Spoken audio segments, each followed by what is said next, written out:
പ്രയാസങ്ങളും പ്രാരാബ്ദങ്ങളും ജീവിതത്തിൽ അനുഭവിക്കാത്ത ആളുകൾ വളരെ കുറവായിരിക്കും. ഒരു രോഗമില്ലാത്ത ആൾ, അല്ലെങ്കിൽ ഇന്നേ വരെ ഒരു ഗുളിക കഴിക്കാത്ത ആൾ, ഇഞ്ചക്ഷൻ എടുക്കാത്ത ആളുകൾ, ഇങ്ങനെ നമ്മൾ അന്വേഷിച്ചാൽ വിരലിലെണ്ണാവുന്ന ആളുകളെ പോലും ലഭിക്കുമെന്ന് എനിക്ക് തോന്നുന്നില്ല. അപ്പൊ ജീവിതം പ്രയാസങ്ങളും സന്തോഷവും എല്ലാം നിറഞ്ഞ ഒരു മിശ്രിതമാണ്. ഇന്ന മഅൽ ഉസ്രി യുസ്റ, എല്ലാ പ്രയാസത്തിന്റെ കൂടെയും ഒരു എളുപ്പമുണ്ട്, ഒരു സന്തോഷമുണ്ട് എന്നും, എല്ലാ സന്തോഷത്തിന്റെ പിന്നാലെ ഒരു ദുഃഖമുണ്ട്, പ്രയാസമുണ്ട് എന്നൊക്കെ ഖുർആനിലും ഹദീസിലും നമ്മൾക്ക് കണ്ടെത്താൻ കഴിയും. മാ മിൻ ബൈത്തിൻ മുലിഅ ഫറഹൻ ഇല്ലാ മുലിഅ തറഹ, ഏതെങ്കിലും ഒരു വീട്ടിൽ സന്തോഷമുണ്ടായാൽ അതിന്റെ തൊട്ടുടനെ ഒരു ദുഃഖത്തെ കാത്തിരിക്കണമെന്നാണ്. ഇബ്നു മസ്ഊദ് തങ്ങളാണെന്ന് തോന്നുന്നു ഈ ഹദീസ് റിപ്പോർട്ട് ചെയ്തത്.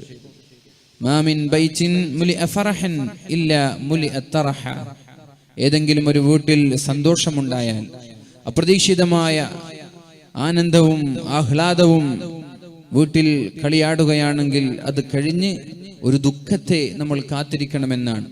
ഒരു പ്രയാസത്തെ നമ്മൾ കാത്തിരിക്കണം. അങ്ങനെ പ്രയാസമുണ്ടാവുമ്പോൾ അതിൽ ക്ഷമിച്ചു നിൽക്കാനുള്ള ഒരു കഴിവും നമ്മൾക്കുണ്ടാവണം. അല്ലാഹു റബ്ബ് സുബ്ഹാനഹു വ തആല തൗഫീഖ് നൽകി അനുഗ്രഹിക്കട്ടെ. പരീക്ഷണങ്ങൾക്ക് പിന്നിലെ ആനന്ദം, അല്ലെങ്കിൽ പരീക്ഷണങ്ങളെ എങ്ങനെ പതറാതെ നേരിടാം എന്ന ഒരു വിഷയമാണ് ഞാൻ ഇന്നിവിടെ ചർച്ച ചെയ്യാൻ ആഗ്രഹിക്കുന്നത്. അതോടൊപ്പം മഹാനായ അബൂ ഹുറൈറ റളിയല്ലാഹു അൻഹു, അദ്ദേഹവും അതുപോലെ മഹാന്മാരായ സ്വഹാബാക്കളുടെ ഒരു സദസ്സിൽ വെച്ച് പരിശുദ്ധ റസൂലുള്ളാഹി സ്വല്ലല്ലാഹു അലൈഹി വസല്ലം ചോദിക്കുന്നുണ്ട്, മയ്യഖുദു അന്നി ഹാദിഹിൽ കലിമാത്ത്, ഞാൻ നിങ്ങൾക്ക് ചില കാര്യങ്ങൾ പഠിപ്പിച്ചു തരാൻ പോവുകയാണ്. ആരാണത് ജീവിതത്തിൽ ഉൾക്കൊള്ളാൻ തയ്യാറാവുന്നത്? മഹാനായ അബൂ ഹുറൈറ തങ്ങൾ പറഞ്ഞു, അന യാ റസൂലല്ലാഹ്, അല്ലാഹുവിന്റെ ഹബീബേ, ഞാനത് ഏറ്റെടുക്കാനും പഠിക്കാനും ജീവിതത്തിൽ പകർത്താനും മറ്റുള്ളവർക്ക് പറഞ്ഞു കൊടുക്കാനും ഞാൻ തയ്യാറാണ്. മയ്യഖുദു അന്നി ഹാദിഹിൽ കലിമാത്ത് വയഅമലു ബിഹിന്ന ഔ യുഅല്ലിമു മൻ യഅമലു ബിഹിന്ന, ജീവിതത്തിൽ പകർത്തുകയും പഠിക്കുകയും മറ്റുള്ളവരിലേക്ക് എത്തിച്ചു കൊടുക്കാൻ തൽപരരായ ആളുകൾ, തയ്യാറുള്ള ആളുകൾ ആരാണ് എന്ന് ചോദിച്ചപ്പോ മഹാനായ അബൂ ഹുറൈറ തങ്ങൾ പറഞ്ഞു, അനയാ റസൂലല്ലാഹ്, അല്ലാഹുവിന്റെ ഹബീബേ, ഞാൻ തയ്യാറാണ് നബിയെ എന്ന് പറഞ്ഞു. അപ്പോഴാണ് റസൂലുള്ളാഹി സ്വല്ലല്ലാഹു അലൈഹി വസല്ലം പറഞ്ഞത്, ഇത്തഖിൽ മഹാരിം തകുൻ അബദൻ നാസ്, ജീവിതത്തിൽ ഹറാമുകൾ വരാതെ സൂക്ഷിച്ചാൽ എല്ലാ മേഖലകളിലും, ആരാധനകളുടെ മേഖലകളിലും ഒരു സന്ദേശമുണ്ട്. അല്ലാഹു തആല നമ്മൾക്ക് സന്തോഷം നൽകും, അതുപോലെ തന്നെ ഒരു ടേസ്റ്റ്, ഒരു ലദ്ദത്ത് നൽകുമെന്നാണ് പറഞ്ഞത്. ഇത്തഖിൽ മഹാരിം തകുൻ അഅബദൻ നാസ്, ഹറാമിൽ നിന്ന് വിട്ടുനിൽക്കുമ്പോൾ അല്ലാഹു നമ്മുടെ നിസ്കാരത്തിൽ മാധുര്യം നൽകും.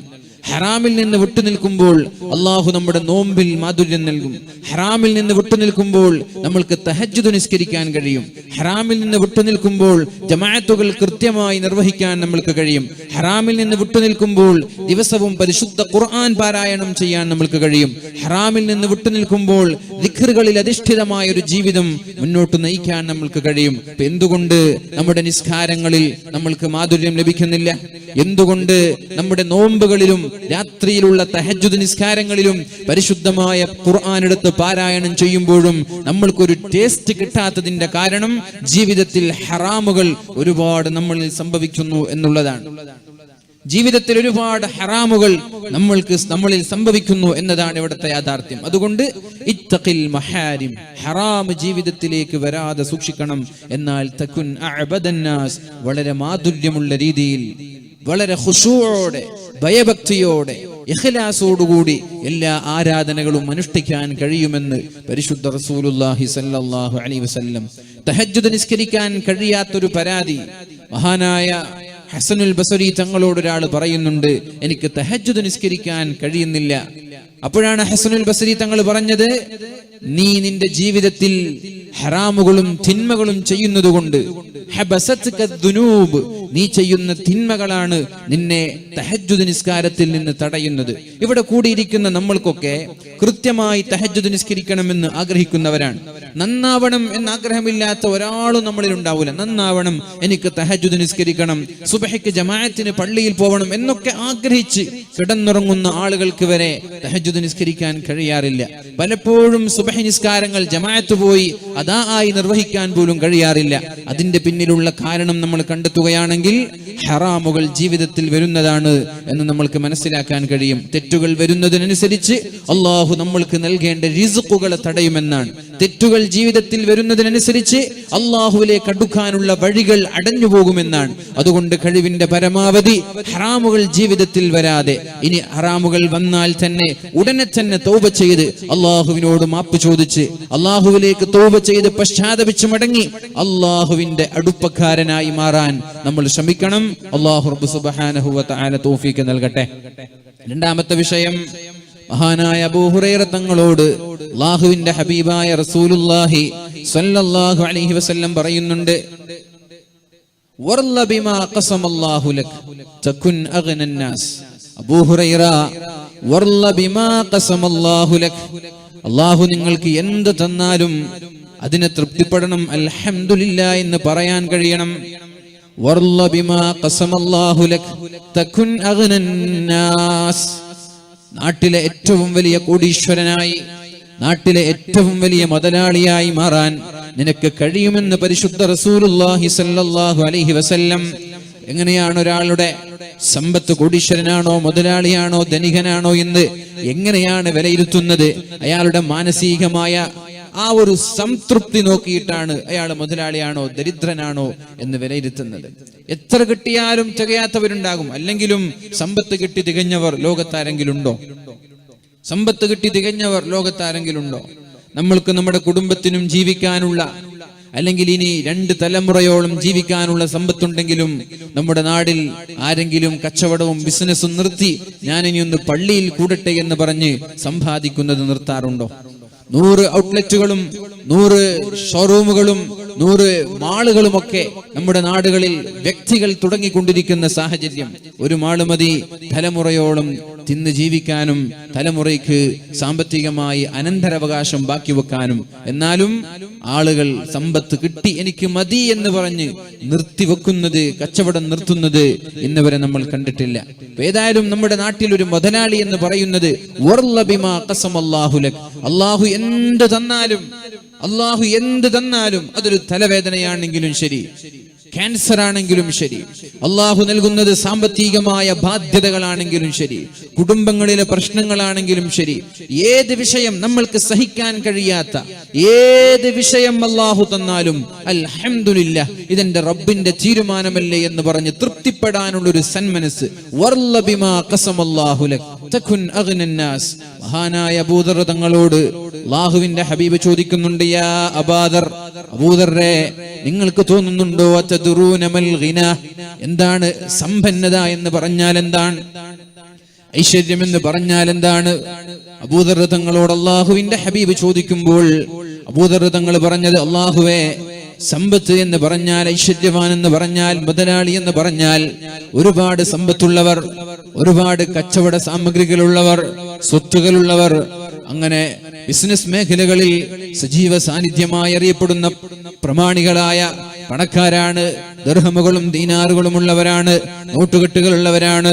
അപ്പോഴാണ് അല്ലാഹുവിന്റെ ഹബീബ് പറഞ്ഞത്, അല്ല, സമ്പന്നത എന്ന് പറഞ്ഞാൽ, മുതലാളി എന്ന് പറഞ്ഞാൽ, ഐശ്വര്യം എന്ന് പറഞ്ഞാൽ ഒരുപാട് സമ്പത്തുള്ളവന്റെ പേരല്ല. ആരുടെ ഹൃദയത്തിനാണോ ഗിന എന്ന് പറഞ്ഞാൽ ഗിനൻ നഫ്സി, ഗിന എന്ന് പറഞ്ഞാൽ ഗിനൻ നഫ്സി, എനിക്ക് കിട്ടിയത് ധാരാളമാണ് എന്ന ചിന്ത ആർക്കാണോ ഉള്ളത്, മാഷാ അല്ലാഹ്, അല്ലാഹു എനിക്ക് എത്ര സമ്പത്ത് തന്നില്ലയോ, എനിക്ക് കിട്ടിയത് ധാരാളം, ഇനി ഞാൻ കഷ്ടപ്പെടേണ്ടതില്ല എന്ന് വെച്ച് നമ്മുടെ ബിസിനസ് ഒക്കെ മാറ്റിവെക്കണം എന്നല്ല, മരണം വരെ അധ്വാനിച്ചോളൂ, അതൊന്നും തെറ്റായ വിഷയമൊന്നുമല്ല. പക്ഷേ അള്ളാഹുവിന്റെ ദീനിൽ നിന്ന് മാറി നിന്നുകൊണ്ടുള്ള അധ്വാനം പ്രയാസമാണ്. പ്രിയമുള്ള മുഅ്മിനീങ്ങളോട് പറയുന്നത്, എനിക്ക് അള്ളാഹു തന്നത് ധാരാളമാണ് എന്ന ചിന്ത ആർക്കെങ്കിലും ഉണ്ടെങ്കിൽ അയാളാണ് ഏറ്റവും വലിയ മുതലാളി. അങ്ങനെ ഒരു ചിന്ത ആർക്കെങ്കിലും ഉണ്ടോ? എനിക്ക് റബ്ബ് തന്നത് കുറച്ചാണ് എന്നല്ലേ നമ്മൾ ചിന്തിക്കുന്നത്? നല്ലൊരു വാഹനമുള്ളവൻ, ഉദാഹരണം ഒരു സ്വിഫ്റ്റ് ഉള്ളവൻ ചിന്തിക്കുന്നത് എനിക്കൊരു ഇന്നോവ വാങ്ങാൻ കഴിയുന്നില്ലല്ലോ എന്നാണ്. ഒരു ഇന്നോവുള്ളവൻ ചിന്തിക്കുന്നവർ എനിക്കൊരു ബെൻസ് വാങ്ങാൻ കഴിയുന്നില്ല. ബെൻസ് ഉള്ളവന്റെ ചിന്ത പിന്നെ റോൾസ് റോയ്സ്. അത് കഴിഞ്ഞാൽ അവന്റെ ചിന്ത എനിക്കൊരു ഹെലികോപ്റ്റർ അല്ലെങ്കിൽ ഒരു ഫ്ലൈറ്റ്, ഇതൊന്നും എനിക്ക് വാങ്ങാൻ കഴിയുന്നില്ല എന്നൊരു ചിന്തയാണ്. ഞാൻ ചോദിക്കട്ടെ, ആർക്കെങ്കിലും വല്ല വാഹനങ്ങളിലും വല്ല വീടുകളിലും വല്ല ബിസിനസ്സുകളിലും സംതൃപ്തി, മാഷാ അല്ലാഹ് എനിക്ക് കിട്ടേണ്ടത് കിട്ടി ധാരാളമായി എന്ന ചിന്ത ആർക്കെങ്കിലും ഇവിടെ ഉണ്ടോ?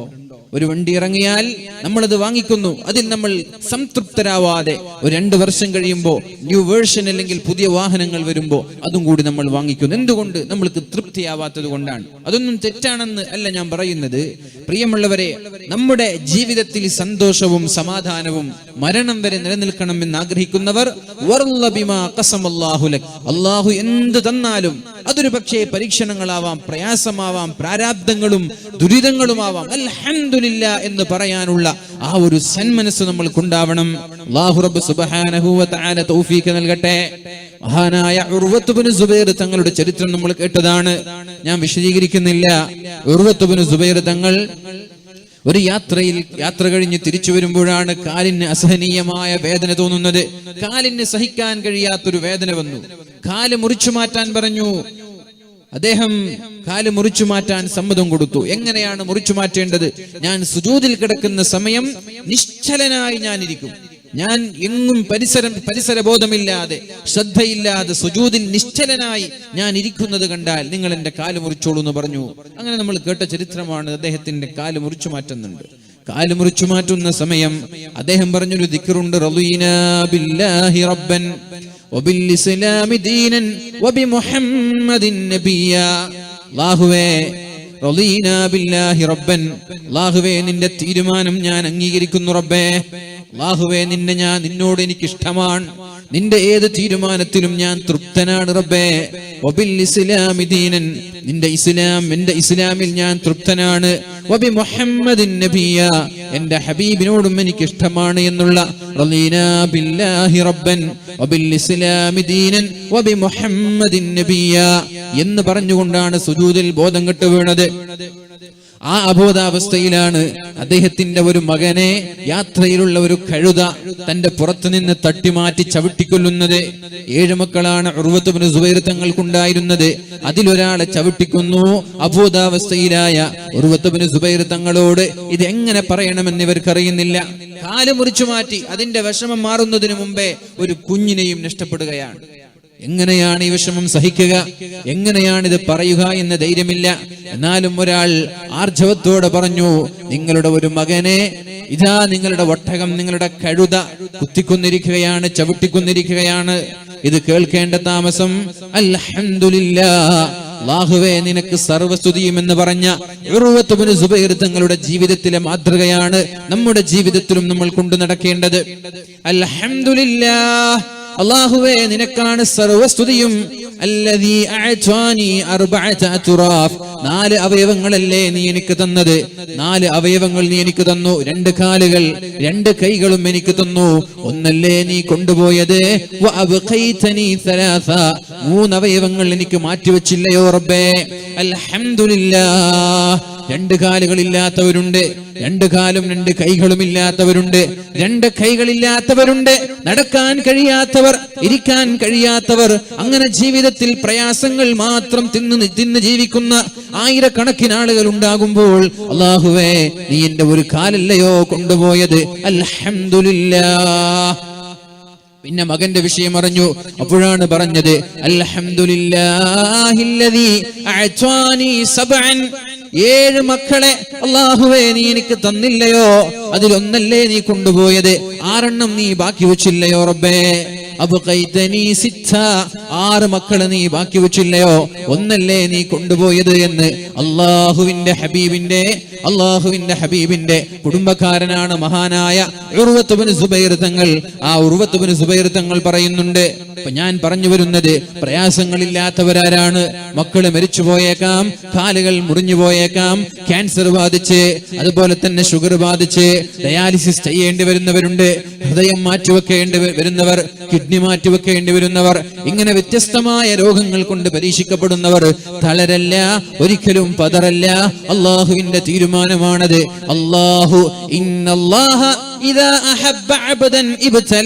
അള്ളാഹുവിന് ഒരാളോട് സ്നേഹം തോന്നിയാൽ, അള്ളാഹുവിന് ഒരാളോട് ഇഷ്ടം തോന്നിയാൽ അള്ളാഹു അയാളെ പരീക്ഷിക്കുമെന്ന് മുഹമ്മദുർ റസൂലുള്ളാഹ്. അള്ളാഹുവിന് സ്നേഹം തോന്നുന്നതിനനുസരിച്ച് അള്ളാഹു നമ്മെ പരീക്ഷിക്കുമെന്നാണ്. സ്നേഹം തോന്നുമ്പോൾ അള്ളാഹു പരീക്ഷിക്കുമെന്നാണ്. പരീക്ഷണങ്ങളിലൂടെ ജീവിക്കുന്ന നമ്മൾ മനസ്സിലാക്കേണ്ടത് അള്ളാഹുവിന് എന്നോട് ഇഷ്ടമുള്ളത് കൊണ്ടല്ലേ. ലോകത്താരാണ് പരീക്ഷണങ്ങൾ അനുഭവിക്കാത്തത്? മഹാനായ ആദം നബി അലൈഹിസ്സലാം മുതൽ അള്ളാഹുവിന്റെ ഹബീബ് വരെയുള്ള പ്രവാചകന്മാരുടെ ശൃംഖലകൾ എടുത്തു നോക്കുമ്പോ ഓരോ പ്രവാചകന്മാരും പരീക്ഷണങ്ങൾക്ക് വിധേയരായവരാണ്. ആദം നബി അലൈഹിസ്സലാം തന്റെ മകനെ, സ്വന്തം മകൻ തന്നെ വളരെ നിർദാക്ഷിണ്യമെന്ന് പറയട്ടെ, കാരുണ്യമില്ലാത്ത, കണ്ണിൽ ചോരയില്ലാതെ ഒരു പെണ്ണിന് വേണ്ടി തന്റെ മകനെ കൊന്നത് മഹാനായ ആദം നബി അലൈഹിസ്സലാം ജീവിക്കുമ്പോഴല്ലേ. ആരാകുന്നത്? ഏതെങ്കിലും ഒരു ശത്രുവല്ല. സ്വന്തം മകൻ തന്റെ ജ്യേഷ്ഠനെ കൊല്ലുന്നത്. ഹാബീൽ എന്ന് പറയുന്ന മകൻ പെണ്ണിന്റെ പേരിൽ തന്റെ ജ്യേഷ്ഠനായ ഹാബീലിനെ കൊല്ലുന്നത് മഹാനായ ആദം നബി അലൈഹിസ്സലാം ജീവിച്ചിരിക്കുന്ന കാലത്തല്ലയോ ഉണ്ടായത്. എങ്ങനെയാണ് ഒരു പിതാവിന് ഇത് സഹിക്കാൻ കഴിയുക? ഇബ്ലീസിന്റെ, പിശാചിന്റെ വസ്വാസ് മൂലം മറന്നുകൊണ്ടൊരു പ്രവൃത്തി ചെയ്തതിന്റെ പേരിൽ അള്ളാഹു സ്വർഗത്തിൽ നിന്ന് ഭൂമിയിലേക്ക് മഹാനായ ആദം നബി അലൈഹിസ്സലാമിനെ പറഞ്ഞേക്കുകയും 300 വർഷക്കാലം അള്ളാഹുവിനോട് കരഞ്ഞു ദുആ ചെയ്തില്ലയോ? റബ്ബനാ ളലംനാ അൻഫുസനാ വഇൻ ലം തഗ്ഫിർ ലനാ വതർഹംനാ ലനകൂനന്ന മിനൽ ഖാസിരീൻ. അല്ലാഹുവേ, ഞാൻ എന്റെ ശരീരത്തോട് അതിക്രമം കാണിച്ചു റബ്ബേ. അല്ലാഹുവേ, ഞാൻ എന്റെ ശരീരത്തോട് അതിക്രമം കാണിച്ചു റബ്ബേ. നീ പുറത്തു തന്നില്ലെങ്കിൽ ഞാൻ പരാജിതരിൽ പെട്ടുപോകുമല്ലാ, അതുകൊണ്ട് പുറത്തു തരണേ എന്ന് 300 വർഷക്കാലമാണ് ദുആ ചെയ്തത്. തന്റെ ഭാര്യയെ കാണാതെ ഹവ്വാ ബീവിയെ കാണാതെ 300 വർഷമല്ലയോ രണ്ടുപേരും അള്ളാഹുവിനോട് ദുആ ചെയ്ത് ഏകാന്തമായി നടന്നു നീങ്ങിയത്. കരഞ്ഞു കലങ്ങിയ കണ്ണുകളുമായി അള്ളാഹുവിലേക്ക് പശ്ചാത്തപിച്ചുകൊണ്ടേയിരുന്നത്. പറഞ്ഞു വരുന്നത്, ജീവിതത്തിൽ ആരാണ് പ്രയാസങ്ങൾ അനുഭവിക്കാത്തത്? ആദം നബി അലൈഹിസ്സലാം കഴിഞ്ഞു, പിന്നെ മഹാനായ നൂഹ് നബി അലൈഹിസ്സലാം കണ്ടില്ലയോ? തട്ടഹസിച്ചു വരുന്ന തിരമാലയുടെ മുമ്പിൽ തന്റെ മകൻ പിടഞ്ഞു വീഴുന്ന സാഹചര്യം. കപ്പലിലൂടെ പിതാവ് സഞ്ചരിക്കുന്നുണ്ട്, പക്ഷേ തന്റെ മകൻ വെള്ളത്തിൽ ഇങ്ങനെ മുങ്ങിക്കൊണ്ടിരിക്കുമ്പോഴാണ് തട്ടഹസിച്ചു വരുന്ന തിരമാലകൾക്കിടയിൽപ്പെട്ട് തന്റെ മകൻ ദാരുണമായി മരണപ്പെടുന്നത് മഹാനായ നൂഹ് നബി അലൈഹിസ്സലാം കണ്ടില്ലയോ? ഞാൻ ചോദിക്കട്ടെ, ഇങ്ങനെ ഒരു പ്രയാസം നമ്മുടെ ജീവിതത്തിൽ നമ്മൾ അനുഭവിച്ചാൽ എന്തായിരിക്കും നമ്മുടെ അവസ്ഥ? എന്തായിരിക്കും നമ്മുടെ സാഹചര്യം? എന്തായിരിക്കും നമ്മുടെ മാനസികമായ അവസ്ഥ? എന്തായിരിക്കും? മഹാനായ നൂഹ് നബി അലൈഹിസ്സലാം ഉടനെ തന്നെ അള്ളാഹുവിനോട് ദുആ ചെയ്തില്ലേ? അല്ലാഹുവേ, ഇന്ന വഅദകൽ ഹഖ്. അല്ലാഹുവേ, നീ ഒരു കരാർ തന്നിട്ടുണ്ട്. നിന്റെ കുടുംബം ഒരിക്കലും നരകത്തിൽ കിടക്കൂല എന്ന കരാർ തന്നിട്ടില്ലയോ? എന്റെ മകനെ ഒരു കാരണവശാലും നീ നരകത്തിൽ കടത്താൻ പാടില്ല റബ്ബേ. എന്റെ മകൻ നരകത്തിൽ കിടക്കാൻ പാടില്ല റബ്ബേ എന്ന് അള്ളാഹുവിനോട് കരഞ്ഞു ദുആ ചെയ്തു മഹാനായ നൂഹ് നബി അലൈഹിസ്സലാം. അപ്പോഴല്ലയോ അള്ളാഹു ദേഷ്യപ്പെടുന്നത്, നൂഹ് നബിയെ, അറിയാത്ത വിഷയങ്ങൾ എന്നോട് ചോദിക്കരുത്. ഇന്നഹു അമലുൻ ഗൈറു സാലിഹ്. നിങ്ങളുടെ മകൻ ഒരു സാലിഹായ മകനല്ല, അതുകൊണ്ട് നിങ്ങളുടെ കുടുംബമല്ല. ലൈസ മിൻ അഹ്ലിക്, നിങ്ങളുടെ മകനാണെന്ന് പറയാൻ കഴിയില്ല. അതുകൊണ്ട് നൂഹ് നബിയെ, നിങ്ങളുടെ മകൻ നരകത്തിലായിരിക്കുമെന്ന് അള്ളാഹു സന്ദേശം നൽകിയില്ലയോ?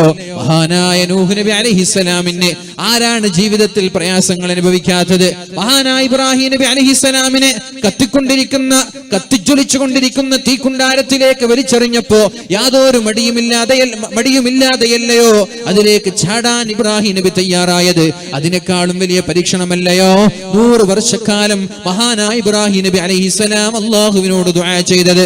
റബ്ബി ഹബ്ലി മിനസ് സാലിഹീൻ.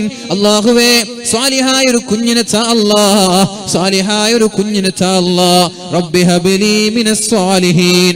റബ്ബനാ ഹബ് ലനാ മിൻ ലദുക ദുർരിയതൻ ത്വയ്യിബ ഇന്നക സമീഉദ് ദുആ. അല്ലാഹുവേ, നീ ദുആഇന് ഉത്തരം നൽകുന്നവരാണല്ലോ, കൺകുളിർമയുള്ള മക്കളെ നൽകണേ എന്ന് മഹാനായ ഇബ്രാഹിം നബി അലൈഹിസ്സലാം ദുആ ചെയ്തില്ലയോ? പിന്നെയും ദുആ ചെയ്തു. ഖുർആനിൽ വ്യത്യസ്തമായ പ്രാർത്ഥനകൾ കാണാം. മക്കളില്ലാത്ത ആളുകൾ അല്ലാഹുവിനോട് നിരന്തരമായി ദുആ ചെയ്യേണ്ട 4ഓളം പ്രാർത്ഥനകൾ പരിശുദ്ധമായ ഖുർആനിൽ കാണുന്നുണ്ട്. ഒന്ന്, റബ്ബനാ ഹബ് ലനാ മിൻ അസ്വാജിനാ വദുർരിയാതിനാ ഖുർറത അഅ്യുനിൻ വജഅൽനാ ലിൽ മുത്തഖീന ഇമാമാ. 2, റബ്ബനാ ഹബ് ലനാ മിൻ ലദുക ദുർരിയതൻ ത്വയ്യിബ ഇന്നക സമീഉദ് ദുആ. 3, റബ്ബി ഹബ്ലി മിനസ് സ്വാലിഹീൻ. 4, اللهم رب لا تذرني فردا وأنت خير الوارثين. എന്നിങ്ങനെയുള്ള 4 പ്രാർത്ഥനകൾ പ്രാർത്ഥിക്കാൻ അല്ലാഹു പരിശുദ്ധ ഖുർആനിലൂടെ പഠിപ്പിച്ചില്ലയോ? മഹാനായ ഇബ്രാഹിം 100 വർഷക്കാലം ദുആ ചെയ്തിട്ട് ഒരു കൺകുളിർമയുള്ള ഒരു കുഞ്ഞിനെ നൽകി. ആ കുഞ്ഞിന് കുസൃതി കാട്ടാൻ തുടങ്ങിയപ്പോ, ആ കുഞ്ഞൊന്ന് ഓടിച്ചാടി കളിക്കാൻ തുടങ്ങിയപ്പോ അല്ലാഹു പറയുന്നുണ്ട് ഇബ്രാഹിം നബിയോട് അറുക്കണമെന്ന്. ഇതും ഒരു പരീക്ഷണമല്ലയോ? മൂസാ നബി അലൈഹിസ്സലാം ജീവിതത്തിൽ അനുഭവിച്ച പ്രയാസങ്ങൾക്ക് കണക്കുണ്ടോ മുഅ്മിനീങ്ങളെ? എത്ര പ്രയാസമാണ് മൂസാ നബി അലൈഹിസ്സലാം സഹിച്ചത്. ഈസാ നബി അലൈഹിസ്സലാം ഏത് പ്രവാചകന്മാരാണ് ജീവിതത്തിൽ പ്രാരാബ്ദങ്ങളിലൂടെ കടന്നു പോവാത്തത്? യൂനുസ് നബി അലൈഹിസ്സലാം മത്സ്യത്തിന്റെ വയറ്റിലകപ്പെട്ടത് നമ്മൾക്കറിയാത്ത വിഷയങ്ങളല്ലല്ലോ. അയ്യൂബ് നബി അലൈഹിസ്സലാം വർഷങ്ങളോളം മാരകമായ പ്രയാസങ്ങളിലൂടെ സമയം ചെലവഴിച്ചത്, മാരകമായ പ്രയാസങ്ങളിലൂടെ ജീവിതം തള്ളി നീക്കിയത്, ഇതൊന്നും നമ്മൾക്കറിയാഞ്ഞിട്ടല്ലയോ? ഇനി ഞാൻ ചോദിക്കട്ടെ, ഈ ഒരാഴ്ച മുമ്പ് മലപ്പുറം ജില്ലയിൽ 15 വർഷക്കാലം അല്ലാഹുവിനോട് ദുആ ചെയ്ത് പ്രാർത്ഥിച്ചുകൊണ്ട് അല്ലാഹുവേ മക്കളെ തരണമെന്ന്, അല്ലാഹുവേ കുഞ്ഞുങ്ങളെ തരണമെന്ന് അല്ലാഹുവിനോട് നിരന്തരമായി ദുആ ചെയ്ത ദമ്പതികൾക്ക് അല്ലാഹു മക്കൾ നൽകിയത് 15 വർഷങ്ങൾക്ക് ശേഷമാണ്. കല്യാണം കഴിഞ്ഞു 1 വർഷമാകുമ്പോൾ തുടങ്ങി ടെൻഷൻ. എന്തേ കുട്ടികൾ ഉണ്ടാവാത്തത്? അല്ലാഹു ഞങ്ങൾക്ക് മക്കളെ തരില്ലയോ? അല്ലാഹു ഞങ്ങൾക്ക് മക്കളെ തരില്ലയോ? വല്ല കുറവും ഞങ്ങൾക്കുണ്ടോ എന്ന വേദനയോടെ ഭർത്താവും ഭാര്യയും സമയം ചെലവഴിക്കുമ്പോൾ 15 വർഷക്കാലം അല്ലാഹുവിനോട് നിരന്തരമായി ദുആ ചെയ്തിട്ടാണ് മലപ്പുറം ജില്ലയിലുള്ള ഒരു സഹോദരൻ അല്ലാഹു 3 മക്കളെ നൽകിയത്. അല്ലാഹു 3 മക്കളെ നൽകി. എന്നാൽ നിങ്ങൾ കേൾക്കണോ ഈ സംഭവം? 3 മക്കളെയും അല്ലാഹു ഒന്നിച്ചു കൊണ്ടുപോയാൽ എന്തായിരിക്കും അവസ്ഥ? 3 മക്കളാണ് അല്ലാഹു നൽകിയത്. ആ 3 മക്കളെയും കുളിച്ചുകൊണ്ടിരിക്കുമ്പോൾ ഒരു പുഴയിൽ വീണ് മരിക്കേണ്ട ദയനീയമായ ഒരു ചിത്രം നമ്മൾ ഒരാഴ്ച മുമ്പാണ് കണ്ടത്. നിങ്ങൾ ആലോചിക്കണം, എത്ര പ്രയാസമാണ് ഇതൊക്കെ. എങ്ങനെയാണ് ഒരു മനുഷ്യൻ സഹിക്കുന്നത്? എങ്ങനെയാണ് ഇതൊക്കെ ഒരു മനുഷ്യൻ സഹിക്കുന്നത്? ഈ സാഹചര്യത്തിൽ പിടിച്ചു നിൽക്കാനുള്ള കഴിവ്, ഈ സാഹചര്യത്തിൽ പതറാതെ അല്ലാഹുവിൽ വിശ്വസിച്ച് അല്ലാഹുവിന്റെ തീരുമാനത്തിൽ തൃപ്തിയോടെ പതറാതെ മുന്നേറാനുള്ള ഒരു ചെങ്കൂറ്റം നമ്മൾക്കുണ്ടായാൽ അവിടെയാണ് വിജയമുള്ളത്. അവർക്കാണ് അല്ലാഹു തആല മഹ്ശറാ ലോകത്ത് മനോഹരമായ സ്വർഗീയ കൊട്ടാരങ്ങൾ ഒരുക്കി വെക്കുന്നത്. പ്രയാസങ്ങളില്ലാത്തവർ ആരാണ്? മഹാനായ ഉർവത്ത് ഇബ്നു സുബൈർ തങ്ങൾ തന്റെ കാല് നഷ്ടപ്പെട്ടു, തന്റെ മകനെയും നഷ്ടപ്പെട്ടു. ഖലീഫയുടെ കൊട്ടാരത്തിലേക്ക് എത്തുമ്പോഴാണ് വയസ്സായ ഒരു വൃദ്ധനെ കാണാനിടയായത്. ഖലീഫ പറഞ്ഞു, ഉർവാ, ഈ വയസ്സനോടൊന്ന് സംസാരിക്കൂ. ഉർവാ, ഈ വയസ്സനോടൊന്ന് സംസാരിച്ചു നോക്കൂ. ഉർവ, ഖലീഫയ്ക്കറിയാം മഹാനായ ഉർവ തങ്ങൾ വലിയ പ്രയാസത്തിലാണ് എന്ന്, മകൻ മരിച്ച വേദനയിലാണ് എന്നറിയാം. ഉർവ സംസാരിക്കാൻ തുടങ്ങി. എന്താ നിങ്ങളുടെ കഥ, ഒന്ന് പറഞ്ഞു തരുമോ എന്ന് ചോദിച്ചു. അപ്പോഴാണ് ആ മനുഷ്യൻ പറയാൻ തുടങ്ങിയത്, ഞാൻ ഇന്ന നാട്ടിൽ ജീവിച്ചിരുന്ന ഒരാളാണ്. അള്ളാഹു ഇഷ്ടം പോലെ സമ്പത്ത് നൽകി, അള്ളാഹു ധാരാളം സമ്പാദ്യങ്ങൾ നൽകി, ഒരുപാട് മക്കളെ നൽകി, മനോഹരമായ വീടുണ്ടായി. നാട്ടിൽ ഏറ്റവും അന്തസ്സോടെ ജീവിച്ചിരുന്ന ഞാൻ ഒരു രാത്രിയിൽ കിടന്നുറങ്ങുമ്പോഴാണ് ശക്തമായ പ്രളയം ഞങ്ങളുടെ നാട്ടിലുണ്ടായത്. ഉരുൾപൊട്ടലുണ്ടായ ക്ഷീണം ഇന്നുവരെ തീർന്നിട്ടില്ല. വയനാടിന്റെ മേഖലകളിൽ, അതുപോലെ തന്നെ മറ്റുള്ള പല മേഖലകളിലും ഉരുൾപൊട്ടലിന്റെ വേദന, ഉരുൾപൊട്ടലിന്റെ ക്ഷീണം മാറിയിട്ടില്ല. അല്ലാഹുവേ, അവർക്കൊക്കെ പെട്ടെന്ന് റീകവർ ചെയ്യാനുള്ള തൗഫീക്ക് നൽകണേ അല്ലാഹ്. 15 വർഷക്കാലം ഗൾഫിൽ നിന്ന്, 15 വർഷക്കാലം വിദേശത്ത് നിന്ന്, മക്കളെ കാണാതെ, ഭാര്യയെ കാണാതെ, വിയർപ്പ് നീരാക്കി, ചോര നീരാക്കി കഷ്ടപ്പെട്ടുണ്ടാക്കിയ വീട് ഒരു സുപ്രഭാതത്തിൽ ഒഴുകി പോവുക, ഒരു സുപ്രഭാതത്തിൽ തകർന്നു പോവുക. ഒരു മനുഷ്യന്റെ മനുഷ്യന്റെ സ്വപ്നം എന്നുള്ളത് ദീനിയായ സാലിഹത്തായ ഒരു പെണ്ണ് കിട്ടണം, മനോഹരമായ ഒരു വീട് വേണം, നല്ലൊരു വാഹനം വേണം എന്നൊരു ചിന്തയാണ് ഓരോ മനുഷ്യനും ഉണ്ടാവുന്നത്. എന്നാൽ നമ്മുടെ ഭാര്യ, നമ്മുടെ വാഹനം, നമ്മുടെ മക്കൾ, നമ്മുടെ വീട്, നമ്മുടെ സമ്പാദ്യമെല്ലാം ഒരു സുപ്രഭാതത്തിൽ എല്ലാം തകർന്നു പോയാൽ എങ്ങനെയാണ് നമ്മൾക്ക് പിടിച്ചു നിൽക്കാൻ കഴിയുന്നത്? ഈ മനുഷ്യൻ പറയുകയാണ്, എന്റെ സമ്പാദ്യങ്ങളും എന്റെ വാഹനങ്ങളും എന്റെ മൃഗങ്ങളും എന്റെ വീടും എന്റെ എല്ലാ സ്വത്തുകളും എല്ലാം ഒരു ശക്തമായ പ്രളയത്തിലൂടെ, ഉരുൾപൊട്ടലിലൂടെ ഒലിച്ചുപോയി. അങ്ങനെ ഓരോ ആളുകൾ ഓരോ മേഖലകളിൽ ബാക്കിയായി. പിറ്റേ ദിവസം രാവിലെ ഇതെല്ലാം ഒന്ന് അടങ്ങിയപ്പോ, ഇതെല്ലാം ഒന്ന് ശമിച്ചപ്പോഴാണ് ഞാനൊന്ന് എണീറ്റത്. അങ്ങനെ ഞാൻ നോക്കുമ്പോ എന്റെ ഭാര്യയെ കാണുന്നില്ല, എന്റെ മക്കളെ കാണുന്നില്ല, എന്റെ മൃഗങ്ങളെ കാണുന്നില്ല, എന്റെ വീട് തകിടം മറിഞ്ഞിട്ടുണ്ട്. ഇനി എന്താണുള്ളത്? അങ്ങനെ ചിന്തിച്ചിരിക്കുമ്പോൾ ഒരു കുഞ്ഞിനെ കണ്ടു. എന്റെ ചെറിയ ഒരു കുഞ്ഞ്, പറക്കുമുറ്റാത്ത മുലപ്പാല് കുടിക്കുന്ന ഒരു പിഞ്ചു പൈതലിനെ എനിക്ക് കാണാനിടയായി. ആ കുഞ്ഞിനെ ഞാനൊന്ന് ഓടിപ്പോയി വാരിക്കോരിയെടുത്ത് എന്റെ മാറത്തോട് ചേർത്ത് വെച്ച് ആശ്വസിക്കുമ്പോഴാണ് എന്റെ ഒരു വാഹനം ഒരൊട്ടകം എന്റെ കൂടെ ഉണ്ടായിരുന്നു. ആ ഒരൊട്ടകവും ഈ കുഞ്ഞുമല്ലാതെ വേറൊന്നുമില്ല, മറ്റുള്ളതെല്ലാം ചത്തുപോയി. ഇനി എനിക്ക് എന്റെ ഈ ഒട്ടകത്തിലൂടെ എവിടേക്കെങ്കിലും പോയി രക്ഷപ്പെടണം, എങ്ങനെയെങ്കിലും ജീവിക്കണം എന്നുള്ള ചിന്തയോടെ കുഞ്ഞിനെ മാറത്തോട് ചേർത്ത് തന്റെ ഒട്ടകത്തെ സമീപിക്കുമ്പോഴാണ് ഒട്ടകം അവിടെ നിന്ന് ഓടിപ്പോകുന്നത്. ഒട്ടകത്തിന്റെ പിന്നാലെ ഈ മനുഷ്യനും ഓടാൻ തുടങ്ങി. ഒട്ടകത്തെ കിട്ടിയില്ല. അവസാനം എന്ത് ചെയ്തു? തന്റെ ഒരു കുഞ്ഞിനെ ഭദ്രമായൊരു സ്ഥലത്ത് അവിടെ കിടത്തി ഒട്ടകത്തിന്റെ പിന്നാലെ ഓടുമ്പോഴാണ് ഒരു ശബ്ദം കേൾക്കുന്നത്.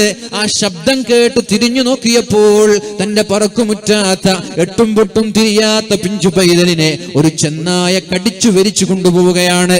ഞാൻ എന്റെ കുഞ്ഞിന്റെ പിന്നാലെ ഓടി, ചെന്നായയുടെ പിന്നാലെ ഓടി. ഇല്ല, ചെന്നായ വിടുന്ന മട്ടില്ല. എന്റെ കുഞ്ഞിനെയും കൊണ്ട് ചെന്നായ ഓടിക്കളഞ്ഞു. എന്റെ കുഞ്ഞിന് ഇഷ്ടപ്പെട്ടു. ഇനി ഏതായാലും എന്റെ ഒട്ടകം ലഭിക്കുമല്ലോ എന്ന പ്രതീക്ഷയോടെ ഒട്ടകത്തിന്റെ പിന്നാലെ പോയി. ഒട്ടകത്തെ കിട്ടുമെന്നുള്ള ആ ഒരു സാഹചര്യം എത്തിയപ്പോൾ അതിന്റെ പിൻകാല് കൊണ്ടൊരു ചവിട്ടുകയുണ്ടായി. അതോടെ എന്റെ 2 കണ്ണുകളും തെറിച്ചുപോയി. അന്ധനാണിന്ന്. എന്റെ 2 കണ്ണിന്റെ കാഴ്ചശക്തി പോയി. എന്റെ മുഖം വികൃതമായി. സമ്പത്ത്, ഭാര്യ, മക്കൾ, വീട്, വാഹനം എല്ലാം നഷ്ടപ്പെട്ട് ഒരു വൃദ്ധനായ ഒരു പിതാവ്. എന്നിട്ടും വേദനയില്ലാതെ അൽഹംദുലില്ലാഹ്, അല്ലാഹുവേ നിന്നെ സ്തുതിക്കാനുള്ള ഒരു കഴിവ് നീ എനിക്ക് തന്നുവല്ലോ എന്ന് മഹാനായ ഉർവ തങ്ങളോട് പറയുമ്പോൾ നമ്മൾ അനുഭവിച്ച പ്രയാസങ്ങളല്ല, നമ്മൾ കണ്ട പ്രയാസങ്ങളൊന്നും പ്രയാസമല്ല. നമ്മുടെ കേരളത്തിന് പുറത്തുള്ള പല ജില്ലകളിൽ, പല സംസ്ഥാനങ്ങളിൽ നിരന്തരമായി മുസ്ലിമായതിന്റെ പേരിൽ നിരന്തരമായി ചെറിയ കുഞ്ഞുങ്ങളെ കാരുണ്യമില്ലാതെ, കണ്ണിൽ ചോരയില്ലാതെ നിർദാക്ഷിണ്യം വധിച്ചുകൊണ്ടിരിക്കുന്ന രംഗങ്ങൾ കാണുമ്പോൾ എന്റെ പ്രിയമുള്ള മുഅ്മിനീങ്ങളെ, നമ്മുടെ മനസ്സൊന്ന് പിടക്കാറുണ്ട്, നമ്മുടെ മനസ്സ് വേദനിക്കാറുണ്ട്. പക്ഷേ ഇതൊന്നുമല്ല, ഇതിനേക്കാളും എത്രയോ വലിയ പ്രയാസങ്ങൾ നേരിട്ടിട്ടാണ് മുസ്ലിം സമൂഹം ഇവിടെ എത്തിയത്. ഇതിനേക്കാളും വലിയ പ്രയാസങ്ങളും പ്രാരാബ്ദങ്ങളും സഹിച്ചിട്ടാണ് മഹാനായ ഖബ്ബാബ് ഇബ്നുൽ അറത്ത് തങ്ങൾ അല്ലാഹുവിന്റെ ഹബീബിന്റെ സമീപത്തേക്ക് കടന്നു വരുന്നുണ്ട്. യാ റസൂലല്ലാഹ്, അല്ലാഹുവിന്റെ റസൂലേ, അല്ലാഹുവിന്റെ ഹബീബേ, അലാ തദുല്ലാഹ ലനാ, ഞങ്ങൾക്ക് വേണ്ടി അങ്ങ് ദുആ ചെയ്യുന്നില്ലയോ? ഞങ്ങൾക്ക് വേണ്ടി അങ്ങ് പ്രാർത്ഥിക്കില്ലയോ നബിയേ? എത്ര കാലമായി പ്രയാസങ്ങൾ അനുഭവിക്കാൻ തുടങ്ങിയിട്ട് ഒന്ന് ദുആ ചെയ്തുകൂടെ നബിയേ? ഒന്ന് പ്രാർത്ഥിച്ചുകൂടെ നബിയേ? എന്താണ് പ്രയാസം എന്നറിയോ? അടിമയായിരുന്ന മഹാനായ ഖബ്ബാബ് ഇബ്നുൽ അറത്ത് തങ്ങൾ ലാ ഇലാഹ ഇല്ലല്ലാഹ് എന്ന് പറഞ്ഞ് ഇസ്ലാമിലേക്ക് കടന്നു വന്നതിന്റെ പേരിൽ അദ്ദേഹത്തിന്റെ യജമാനനും നാട്ടിലെ ധിക്കാരികളായ ബഹുദൈവ വിശ്വാസികൾ വലിയ ഒരു അടുപ്പുണ്ടാക്കുകയാണ്. എന്നിട്ട് ആ അടുപ്പത്തേക്ക് മഹാനായ ഖബ്ബാബ് തങ്ങളുടെ കയ്യും പിടിച്ചു കൊണ്ടുവരുന്നുണ്ട്. ഖബ്ബാബ് തങ്ങളുടെ കുപ്പായം മാറ്റിവെക്കുന്നുണ്ട്. എന്നിട്ട് മലർത്തി കിടത്തുകയാണ്. അടുപ്പത്തേക്ക് മാറ്റി കിടത്തുകയാണ്. ഇതിനൊന്നും സൗണ്ട് ഇല്ല കേട്ടോ, ഇതിനൊന്നും സൗണ്ടില്ല. ഖബ്ബാബ് തങ്ങളെ ആ അടുപ്പത്തേക്ക് വസ്ത്രം മാറ്റി മലർത്തി കിടത്തുകയാണ്. എണീക്കാൻ പോലും അനുവദിക്കാതെ ഖബ്ബാബ് തങ്ങൾ ജീവനോടെ കത്തിക്കൊണ്ടിരിക്കുന്ന തീയിലേക്ക് ജീവനോടെ മഹാനായ ഖബ്ബാബ് തങ്ങളെ മലർത്തി കിടത്തുകയാണ്. മുശ്രിക്കീങ്ങൾ എന്തിന്റെ പേരിൽ? ലാ ഇലാഹ ഇല്ലല്ലാഹ്, ലാ ഇലാഹ ഇല്ലല്ലാഹ് മുഹമ്മദുർ റസൂലുള്ളാഹ് എന്ന് പറഞ്ഞതിന്റെ പേരിലാണ്. എന്നിട്ടും അദ്ദേഹത്തോടുള്ള ദേഷ്യം തീരാഞ്ഞിട്ട് അദ്ദേഹത്തിന്റെ നെഞ്ചിലേക്ക് ആഞ്ഞു ചവിട്ടുന്നുണ്ട്. എന്നിട്ട് ബോധം നഷ്ടപ്പെട്ടപ്പോൾ അവരവിടെ നിന്ന് അദ്ദേഹത്തെ എവിടേക്ക് ദൂരേക്ക് വലിച്ചെറിഞ്ഞ് യാത്ര തിരിയുകയാണ്. മഹാനായ ഖബ്ബാബ് ഇബ്നുൽ അറത്ത് തങ്ങളുടെ ആ പച്ച മാംസം പച്ച ഇറച്ചി തീയിലേക്ക് കൊണ്ട് എങ്ങനെയാണോ പച്ച മാംസത്തിലേക്ക് ഇറച്ചിയിലേക്ക് തീ സ്പർശിക്കുമ്പോൾ ദുർഗന്ധമുണ്ടാകുന്നത്, ആ ഒരു ദുർഗന്ധം മഹാനായ ഖബ്ബാബ് തങ്ങളുടെ ശരീരത്തിൽ നിന്ന് വമിക്കാൻ തുടങ്ങി എന്നാണ്. പുറം ഭാഗത്തുള്ള മുഴുവൻ ചർമ്മങ്ങളും ഉരിഞ്ഞുപോയി, എന്നിട്ട് ഇറച്ചി കറുത്തുപോയി. എങ്ങനെ? അടുപ്പത്ത് ജീവനോടെ ലാ ഇലാഹ ഇല്ലല്ലാഹ് മുഹമ്മദുർ റസൂലുള്ളാഹ് എന്ന് പറഞ്ഞ് അതിന്റെ പേരിൽ, മുസ്ലിമായതിന്റെ പേരിൽ ഖബ്ബാബ് തങ്ങളെ ജീവനോടെ ചുട്ടു പഴുപ്പിച്ച സംഭവം പരിശുദ്ധ ഇസ്ലാമിൽ ഉണ്ടായിട്ടുണ്ട്. ആ ഖബ്ബാബ് തങ്ങളാണ് അല്ലാഹുവിന്റെ ഹബീബിനോട് പറയുന്നത്, യാ റസൂലല്ലാഹ്, അല്ലാഹുവിന്റെ ഹബീബേ, അലാ തദുല്ലാഹ ലനാ, അല്ലാഹുവിനോട് ഞങ്ങൾക്ക് വേണ്ടി ദുആ ചെയ്തുകൂടെ? എത്ര കാലമായി ഞങ്ങൾ പ്രയാസങ്ങൾ അനുഭവിക്കാൻ തുടങ്ങിയിട്ട്. അപ്പോഴാണ് റസൂലുള്ളാഹി സല്ലല്ലാഹു അലൈഹി വസല്ലമ തങ്ങൾ ഖബ്ബാബ് തങ്ങളോട് പറഞ്ഞത്, ഖബ്ബാബേ, ഇതൊന്നും പ്രശ്നമല്ല. മഹാനായ സക്കരിയ നബി അലൈഹിസ്സലാമിനെ ഈർച്ചവാൾ കൊണ്ടുവന്നിട്ട് 2 കഷ്ണമാക്കിയിട്ടുണ്ട്. ആരെ? സക്കരിയ നബി അലൈഹിസ്സലാമിനെ. അല്ലാഹുവിന്റെ പ്രവാചകനാണല്ലോ മഹാനായ സക്കരിയ നബി അലൈഹിസ്സലാം. ആ സക്കരിയ നബി അലൈഹിസ്സലാമിനെ മൂർച്ചയുള്ള ഈർച്ചവാൾ കൊണ്ടുവന്ന് സക്കരിയ നബി അലൈഹിസ്സലാമിനെ ഈർന്നു മാറ്റി മരങ്ങൾ മുറിക്കുന്നത് പോലെ ഈർന്നു മാറ്റി 2 കഷ്ണമാക്കി മാറ്റിയിട്ടുണ്ട്.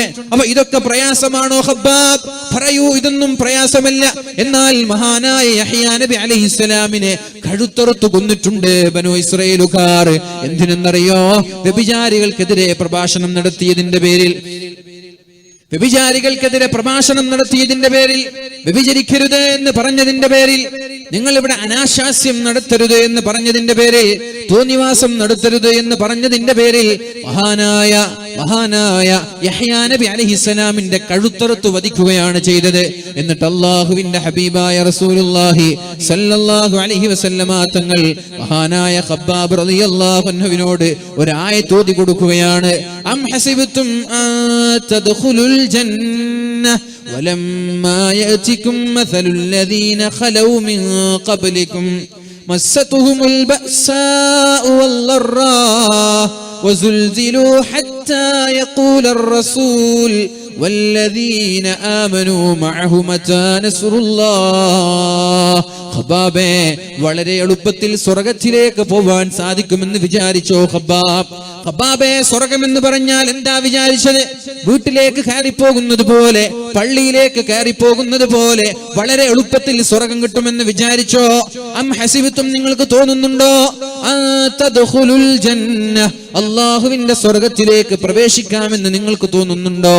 വലമ്മാ യഅതികും മസലുൽ ലദീന ഖലൗ മിൻ ഖബ്ലികും, നിങ്ങൾക്ക് മുമ്പ് കഴിഞ്ഞു പോയവർ അനുഭവിച്ചതുപോലെയുള്ള പ്രയാസങ്ങൾ അനുഭവിക്കാതെ, ജീവിതത്തിൽ രോഗങ്ങളില്ലാതെ, ജീവിതത്തിൽ ദുരിതങ്ങളില്ലാതെ, ജീവിതത്തിൽ കഷ്ടപ്പാടുകളില്ലാതെ വളരെ സന്തോഷത്തോടെ ജീവിച്ച് വളരെ എളുപ്പത്തിൽ സ്വർഗത്തിലേക്ക് പോകാൻ പറ്റുമെന്ന് ഖബ്ബാബേ നിങ്ങൾക്ക് തോന്നുന്നുണ്ടോ എന്ന് പരിശുദ്ധ റസൂലുള്ളാഹി സല്ലല്ലാഹു അലൈഹി വസല്ലം. അല്ലാഹുവിന്റെ സ്വർഗം കിട്ടാൻ ഒരുപാട് പ്രയാസമുണ്ട്. നമ്മൾ വിചാരിച്ചതുപോലെയല്ല.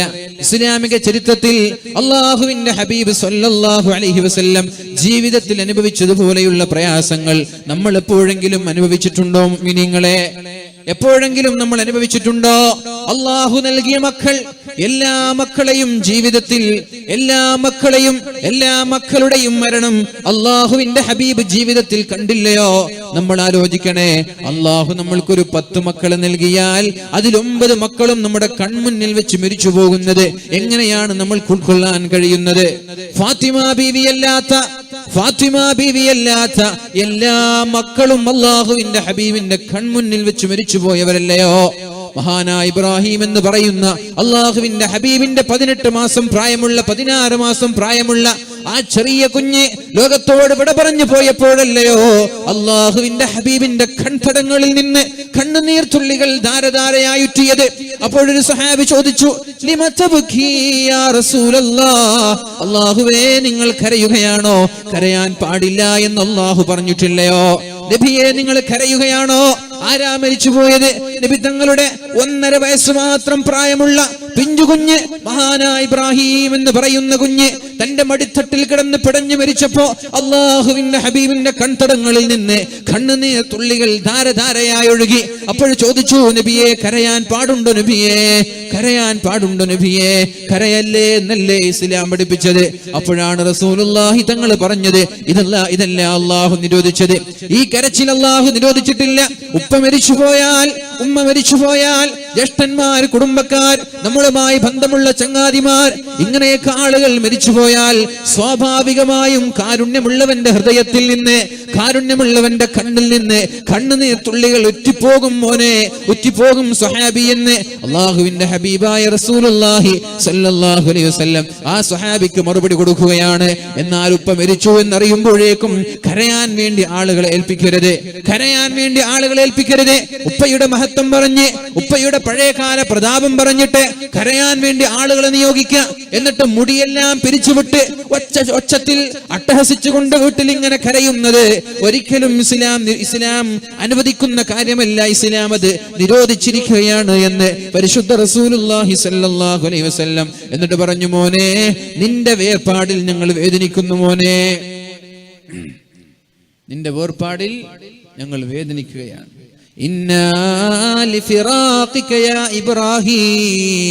ഇബ്രാഹിമേ നിന്റെ വേർപാടിൽ ഞങ്ങൾക്ക് വേദനയുണ്ട് എന്ന് പരിശുദ്ധ റസൂലുള്ളാഹി സ്വല്ലല്ലാഹു അലൈഹി വസല്ലം. ആരാ മരിച്ചു പോവാത്തത്? ഫാത്തിമ ബീവി അല്ലാതെ മറ്റുള്ള എല്ലാ മക്കളും അല്ലാഹുവിന്റെ ഹബീബിൽ നിന്ന് മരിച്ചുപോയില്ലയോ? അല്ലാഹുവിന്റെ ഹബീബ് സല്ലല്ലാഹു അലൈഹി വസല്ലം തന്റെ മാതാവിന്റെ ഖബറിടത്തിൽ പോയി കരയുന്നത് സ്വഹാബാക്കൾ കാണുമ്പോൾ സ്വഹാബാക്കൾ ഒന്നടങ്കം പൊട്ടിക്കരഞ്ഞു എന്നാണ്. തന്റെ മാതാവിന്റെ ഖബറിടത്തിൽ പോയി അല്ലാഹുവിന്റെ ഹബീബ് കരഞ്ഞിട്ടുണ്ട്, നിയന്ത്രണമില്ലാതെ കരഞ്ഞു പോയിട്ടുണ്ട്. അതുകൊണ്ട് സ്വഹാബാക്കളും പൊട്ടിക്കരഞ്ഞു പോയിട്ടുണ്ട്. തന്റെ പ്രിയപ്പെട്ട പത്നിയായ ഖദീജ ബീവി റളിയല്ലാഹു അൻഹയുടെ മരണം അല്ലാഹുവിന്റെ ഹബീബ് ജീവിതത്തിൽ കണ്ടു വളർന്ന ആളാണ്. ചുരുക്കി പറഞ്ഞാൽ ജീവിതത്തിൽ പ്രയാസങ്ങൾ ഏറ്റവും കൂടുതൽ അനുഭവിച്ചത് അല്ലാഹുവിന് ഏറ്റവും ഇഷ്ടമുള്ള വ്യക്തിയാണ്. ആരോടാണ് അല്ലാഹുവിന് ഏറ്റവും ഇഷ്ടമുള്ളത്? അല്ലാഹുവിന് ഏറ്റവും ഇഷ്ടമുള്ളത് ആരോടാണ്? അല്ലാഹു ഏറ്റവും നന്നായി സ്നേഹിച്ചത്, അല്ലാഹുവിന് ഏറ്റവും ഇഷ്ടമുള്ളത് അത് പരിശുദ്ധ റസൂലുള്ളാഹി സ്വല്ലല്ലാഹു അലൈഹി വസല്ലമ തങ്ങളെയാണ്. ആ ഹബീബാണ് 3 മാസക്കാലം ഭക്ഷണമില്ലാതെ, 3 മാസക്കാലം ഭക്ഷണങ്ങളൊന്നുമില്ലാതെ ശഅബ് അബീ താലിബ് എന്ന് പറയുന്ന മലഞ്ചെരുവിൽ ശത്രുക്കളുടെ ഉപരോധം കൊണ്ട് മരങ്ങളിൽ കയറി അവിടുത്തെ പച്ചിലകൾ ഭക്ഷിച്ച് 3 മാസക്കാലം അല്ലാഹുവിന്റെ ഹബീബ് ജീവിച്ചത്. എത്ര മാസം പച്ചിലകൾ മാത്രം ഭക്ഷിച്ച് അല്ലാഹുവിന്റെ ഹബീബ് ജീവിച്ചിട്ടുണ്ട്? 3 മാസക്കാലം. എന്നിട്ട് ആടുകൾ കാഷ്ടിക്കുന്നത് പോലെ അല്ലാഹുവിന്റെ ഹബീബും മഹാന്മാരായ സ്വഹാബാക്കളും പച്ച രീതിയിൽ ആടുകളെ പോലെ, പശുക്കളെ പോലെ, മൃഗങ്ങളെ പോലെ കാഷ്ടിച്ചു പോയിട്ടുണ്ട് എന്നാണ്. ഉപരോധിക്കുകയാണ്, ഒരു മലയിൽ വെച്ച് ഉപരോധിക്കുകയാണ്. താഴെ ഇറങ്ങാൻ കഴിയില്ല. അവിടത്തേക്ക് ഭക്ഷണം കൊണ്ടുപോയി കൊടുക്കാൻ അനുവദിക്കാതെ 3 മാസക്കാലം ഒരു മലഞ്ചെരുവിൽ അവിടെയുള്ള മരച്ചില്ലകൾ, അവിടെയുള്ള കായ്ക്കനികൾ ഇതെല്ലാം കഴിച്ച അല്ലാഹുവിന്റെ ഹബീബ് 3 മാസം ചെലവഴിച്ചു എന്ന് പറയുമ്പോ 3 മാസമല്ല 1.5 വർഷത്തോളം അല്ലാഹുവിന്റെ ഹബീബ് ചെലവഴിച്ചു എന്ന് പറയുമ്പോൾ പ്രിയമുള്ള മുഅ്മിനീങ്ങളെ, ഇതുപോലെയുള്ള ജീവിതത്തിൽ വല്ല പ്രയാസങ്ങളും നമ്മൾ അനുഭവിച്ചിട്ടുണ്ടോ? ചുരുക്കി പറഞ്ഞാൽ എപ്പോഴും മുകളിലുള്ളവരെ നോക്കുന്നതിന് പകരം നമ്മളെക്കാളും പ്രയാസമുള്ളവരെ നോക്കുകയാണെങ്കിൽ, നമ്മളെക്കാളും പ്രയാസമുള്ളവർ ആളുകളെ നമ്മളൊന്ന് പരീക്ഷിച്ചു നോക്കുകയാണെങ്കിൽ നമ്മുടെ ജീവിതം സന്തോഷത്തിലാണ്. അല്ലാഹു തന്ന നിഅമത്തുകൾ എത്രത്തോളം ഉണ്ട് എന്ന് നമ്മൾക്ക് തിരിച്ചറിയാൻ കഴിയും. എത്രത്തോളം ഉണ്ട് എന്ന് നമ്മൾക്ക് തിരിച്ചറിയാൻ കഴിയും. ഓപ്പറേറ്റർ പോയാ ഉണ്ടാ ഒരു ഡിലേ കൊടുത്തിരുന്നു ചോദിച്ചു, ഒന്ന് ഡിലേ കൊടുക്കില്ല ഒരുത്തണ്ട്. അപ്പൊ നമ്മള് എപ്പോഴും നമ്മൾ നോക്കുന്നത് എന്റെ പ്രയാസം മാത്രമാണ്. ഞാൻ എന്റെ പ്രയാസം മാത്രം നോക്കുകയാണ്. എന്നാൽ ഒന്ന് ഇറങ്ങിത്തിരിക്കണം, നാടില് വീട്ടിലൊക്കെ ഒന്ന് ഇറങ്ങണം. ഇറങ്ങിയിട്ട് അവിടെയൊക്കെ ദുരിതം അനുഭവിക്കുന്ന ആളുകളെ നമ്മൾ തിരിച്ചറിയണം. അങ്ങനെ നമ്മൾ തിരിച്ചറിഞ്ഞു എന്നിട്ട് നമ്മുടെ ജീവിതത്തിലേക്കൊന്ന് നോക്കുമ്പോ നമ്മളൊന്നുമല്ല, നമ്മളെക്കാളൊക്കെ പ്രയാസം അനുഭവിക്കുന്നവർ ഇഷ്ടം പോലെ ഉണ്ട് എന്ന് തിരിച്ചറിയാൻ കഴിയും. അതാണ് ആദ്യം നബി തങ്ങൾ പറഞ്ഞത്. ഞാൻ ആദ്യം പറഞ്ഞ ഹദീസ് അതാണ്. ഒരിക്കലും ഉൻദുറു ഇലാ മൻ ഹുവ ദൂനകും വലാ തൻദുറു ഇലാ മൻ ഹുവ ഫൗഖകും.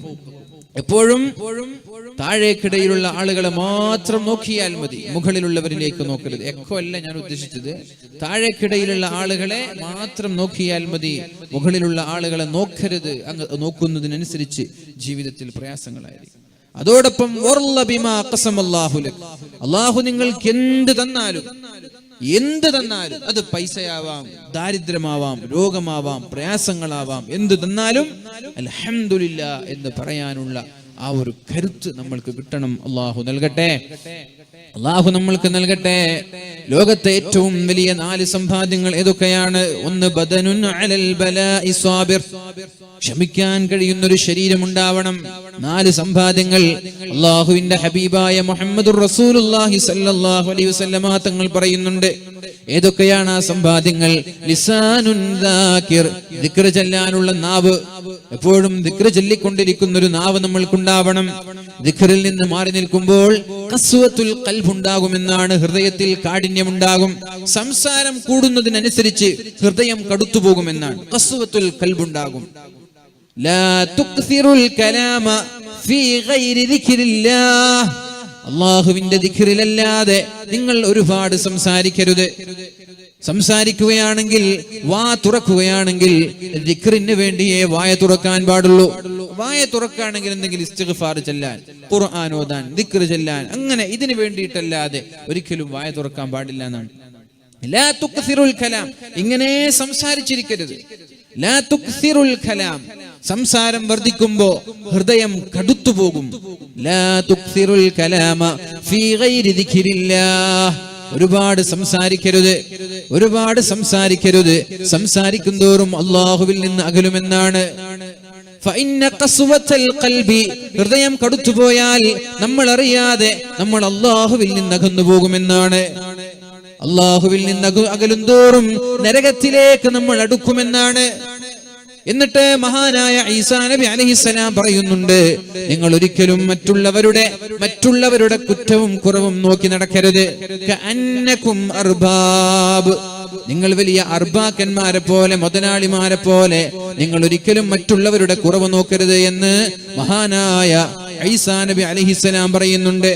നമ്മൾ എപ്പോഴും എന്ത് ചെയ്യും? മറ്റുള്ളവരെ നോക്കിയിട്ടാണ് നമ്മൾ ജീവിക്കുക. അയാൾ എന്ത് ചെയ്യുന്നു, ഇയാൾ എന്ത് ചെയ്യുന്നു, അതൊക്കെയാ നമ്മുടെ ചിന്ത. പക്ഷെ എന്റെ അവസ്ഥ എന്ത് എന്ന് നമ്മൾ ആലോചിക്കാറുണ്ടോ? എന്റെ അവസ്ഥ എന്ത്? പൊതുവെ പല നാടുകളിലും കണ്ടുകൊണ്ടിരിക്കുന്നത് മറ്റുള്ളവന്റെ കുറ്റവും കുറവും പറയുക എന്ന ഒരു സ്വഭാവമാണ്.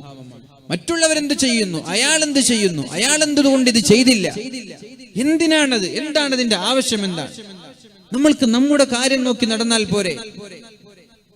അള്ളാഹുവിന്റെ മഹ്ശറാലോകത്ത് അല്ലെങ്കിൽ പാരത്രിക ലോകത്ത് രക്ഷപ്പെടാനുള്ള അമൽ മറ്റുള്ളവരുടെ ജീവിതത്തിലേക്ക് നോക്കാതെ സ്വന്തം ജീവിതം മാത്രം നോക്കി നടക്കലാണ്, അല്ലെങ്കിൽ രക്ഷപ്പെടാൻ കഴിയില്ല എന്നാണ്. കാരണം ഈ നാവ് കൊണ്ട് നാളെ നരകത്തിലേക്ക് വീഴുമോ എന്ന് പരിശുദ്ധ റസൂലുള്ളാഹി സ്വല്ലല്ലാഹു അലൈഹി വസല്ലമ തങ്ങളോട് ഒരു സ്വഹാബി ചോദിക്കുന്നുണ്ട്, നാവ് കൊണ്ട് നരകത്തിലേക്ക് വീഴുമോ എന്ന്.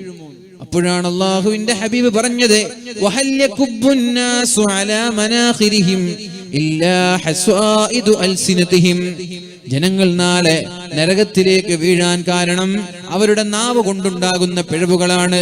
നിസ്കരിക്കാത്തതിന്റെ പേരിൽ, നോമ്പെടുക്കാത്തതിന്റെ പേരിൽ, ഇതൊന്നുമല്ല നാളെ നരകത്തിൽ അകപ്പെടാനുള്ള പ്രധാനപ്പെട്ട കാരണം. നിസ്കാരമോ നമ്മുടെ നോമ്പോ ഒന്നുമല്ല. പിന്നെ എന്താണ്? നാളെ നരകത്തിന്റെ ഭയാനകമായ ശിക്ഷ അനുഭവിക്കാനുള്ള ഏറ്റവും പ്രധാനപ്പെട്ട കാരണം നമ്മുടെ നാവുകൾ സൂക്ഷിക്കാത്തതാണ്. പെണ്ണുങ്ങളായാലും ആണുങ്ങളായാലും ഏറ്റവും കൂടുതൽ നരകത്തിൽ അകപ്പെടുന്നത് അവരുടെ നാവുകൾ സൂക്ഷിക്കാത്തത് കാരണത്താലാണ് എന്ന് മുഹമ്മദുർ റസൂലുള്ളാഹി സ്വല്ലല്ലാഹു അലൈഹി വസല്ലം ഈസാ നബി അലൈഹിസ്സലാം പറയുന്നത്, ലാ തുക്സിറുൽ കലാമ ഫീ ഗൈരി ദിക്രില്ലാഹ്, എന്തെങ്കിലും അത്യാവശ്യത്തിന് വേണ്ടി മാത്രം വായ തുറന്നാൽ മതി. പള്ളിയിലൊക്കെ ഉണ്ടാകും ചില ആളുകൾ അനാവശ്യമായി ഇങ്ങനെ ബടായി വിടുന്ന ആളുകൾ. പള്ളിയുടെ വരാന്തയിൽ ഇരുന്നിട്ട് ഇങ്ങനെ സംസാരിക്കും. അവർക്ക് നിസ്കാരം നടന്നാലും പ്രശ്നമില്ല, നടന്നില്ലേലും പ്രശ്നമില്ല. അതേപോലെ തന്നെ വാല് നടന്നാലും പ്രശ്നമില്ല, നടന്നില്ലേലും പ്രശ്നമില്ല. വാല് നടക്കുകയാണെങ്കിലും അല്ലെങ്കിലും ഒന്നും വിഷയമില്ല. പീഡികത്തിണ്ണയിലിരിക്കുന്നവർ, ബസ് സ്റ്റാൻഡിലിരിക്കുന്നവർ, പള്ളിയുടെ വരാന്തകളിൽ ഇരിക്കുന്നവർ, അതുപോലെ തന്നെ ക്ലബ്ബുകളിൽ ഇരിക്കുന്നവർ, ഓരോ മേഖലകളിൽ ഇങ്ങനെ കൂട്ടം കൂട്ടമായിട്ട് ഇരിക്കുക. എന്നിട്ട് മറ്റുള്ളവന്റെ മാംസം, പച്ച മാംസം തിന്നുന്ന സ്വഭാവം. ഞാൻ പറയാം, നിങ്ങളുടെ നിസ്കാരങ്ങളൊക്കെ നിങ്ങൾ നിർത്തിവെച്ചേക്ക്, നിങ്ങളുടെ ഇബാദത്തുകൾ നിങ്ങൾ നിർത്തിവെച്ചേക്ക്. നിങ്ങളുടെ ആരാധനകളൊന്നും റബ്ബിന് വേണ്ട. നിസ്കരിക്കാത്തവൻ സ്വർഗത്തിലെത്തിയിട്ടില്ലേ? ഒരു റക്അത്ത് പോലും നിസ്കരിക്കാതെ, ഒരു സുജൂദ് പോലും ചെയ്യാത്ത ആൾ, ആ വ്യക്തിയെ മറമാടുന്ന സമയത്ത് മലക്കുകളുടെ ആധിക്യം കൊണ്ട് അല്ലാഹുവിന്റെ ഹബീബ് സല്ലല്ലാഹു അലൈഹി വസല്ലം വിരലുകളിൽ ഊന്നി നടന്നു. ഒരു സുജൂദ് പോലും ജീവിതത്തിൽ ചെയ്തിട്ടില്ല. വലം യസ്ജുദ് സജദ, ഒരു സുജൂദ് പോലും ചെയ്യാതെ ഒരു സ്വഹാബി അല്ലാഹുവിനെ കൊണ്ട് വിശ്വസിച്ചു, പരിശുദ്ധ ഹബീബിനെ കൊണ്ട് വിശ്വസിച്ചു. യുദ്ധമുള്ള സമയമാണ്, ആ യുദ്ധത്തിൽ ഷഹീദായി. മറമാടുന്ന സമയത്ത് മലക്കുകളുടെ അകമ്പടി, ഹൂറുൽ അകമ്പടി കൊണ്ട് അല്ലാഹുവിന്റെ ഹബീബിനെ മയ്യിത്ത് മറമാടുമ്പോൾ കാലിലൂന്നിങ്ങനെ, വിരലിലൂന്നിങ്ങനെ നടന്നു എന്നാണ്. നമ്മുടെ നിസ്കാരം കൊണ്ട് രക്ഷപ്പെടുമെന്ന് നമ്മൾ ഒരിക്കലും വിചാരിക്കരുത്. ഒരു സുജൂദ് പോലും ചെയ്യാത്ത ആളുകൾക്ക് അല്ലാഹു സ്വർഗം നൽകിയിട്ടുണ്ട്. അല്ലാഹു വ്യഭിചാരികളായ ആളുകൾക്ക് അല്ലാഹു സ്വർഗം നൽകിയിട്ടുണ്ട്. എന്നാൽ സദാസമയവും നിസ്കാരത്തിലായി നോമ്പ് നോറ്റ് സുന്നത്ത് നോമ്പുകൾ അനുഷ്ഠിച്ച് ദിക്റ് ചൊല്ലി ഖുർആൻ ഓതി സ്വതക്ക നൽകി ജീവിച്ച ആളുകൾ അല്ലാഹുവിന്റെ ഭയാനകമായ നരകലോകത്തേക്ക് അല്ലാഹു വലിച്ചെറിഞ്ഞിട്ടുമുണ്ട്. നിസ്കാരം എന്നുള്ളത് നാമും നമ്മുടെ റബ്ബുമുള്ള തീരുമാനമാണ്. അല്ലാഹുവിന് വേണമെങ്കിൽ മാപ്പ് തരാം. അല്ലാഹ് ഞാൻ നിസ്കരിച്ചു ഇല്ലേ, റബ്ബിനൊരു കുഴപ്പമില്ല. പക്ഷെ നമ്മൾ ഉറപ്പിക്കണമെങ്കിൽ നമ്മൾ നിസ്കരിച്ചേ പറ്റൂ. നാളെ ആഖിറത്തിൽ രക്ഷപ്പെടുമെന്നുള്ള ഒരു പ്രതീക്ഷ നമ്മൾക്കുണ്ടാവണമെങ്കിൽ നമ്മൾ നിസ്കരിക്കണം. പക്ഷെ അല്ലാഹുവിന് നമ്മൾ നിസ്കരിച്ചത് കൊണ്ട് ഒന്നും കിട്ടാനില്ല.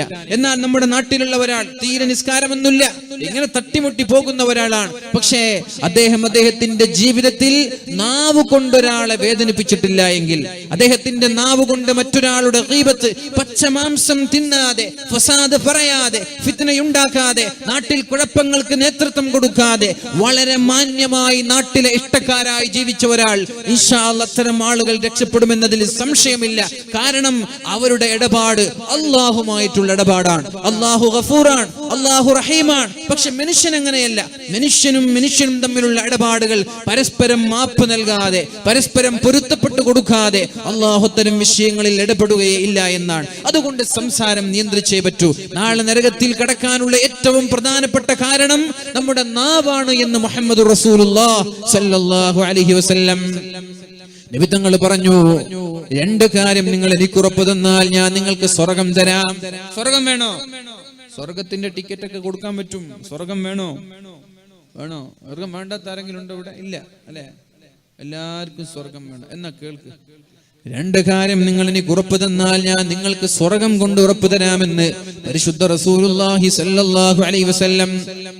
ഒന്ന്, നിങ്ങളുടെ നാവ് ഹലാലിന് വേണ്ടിയല്ലാതെ ഉപയോഗിക്കൂല എന്ന ഉറപ്പ് വേണം.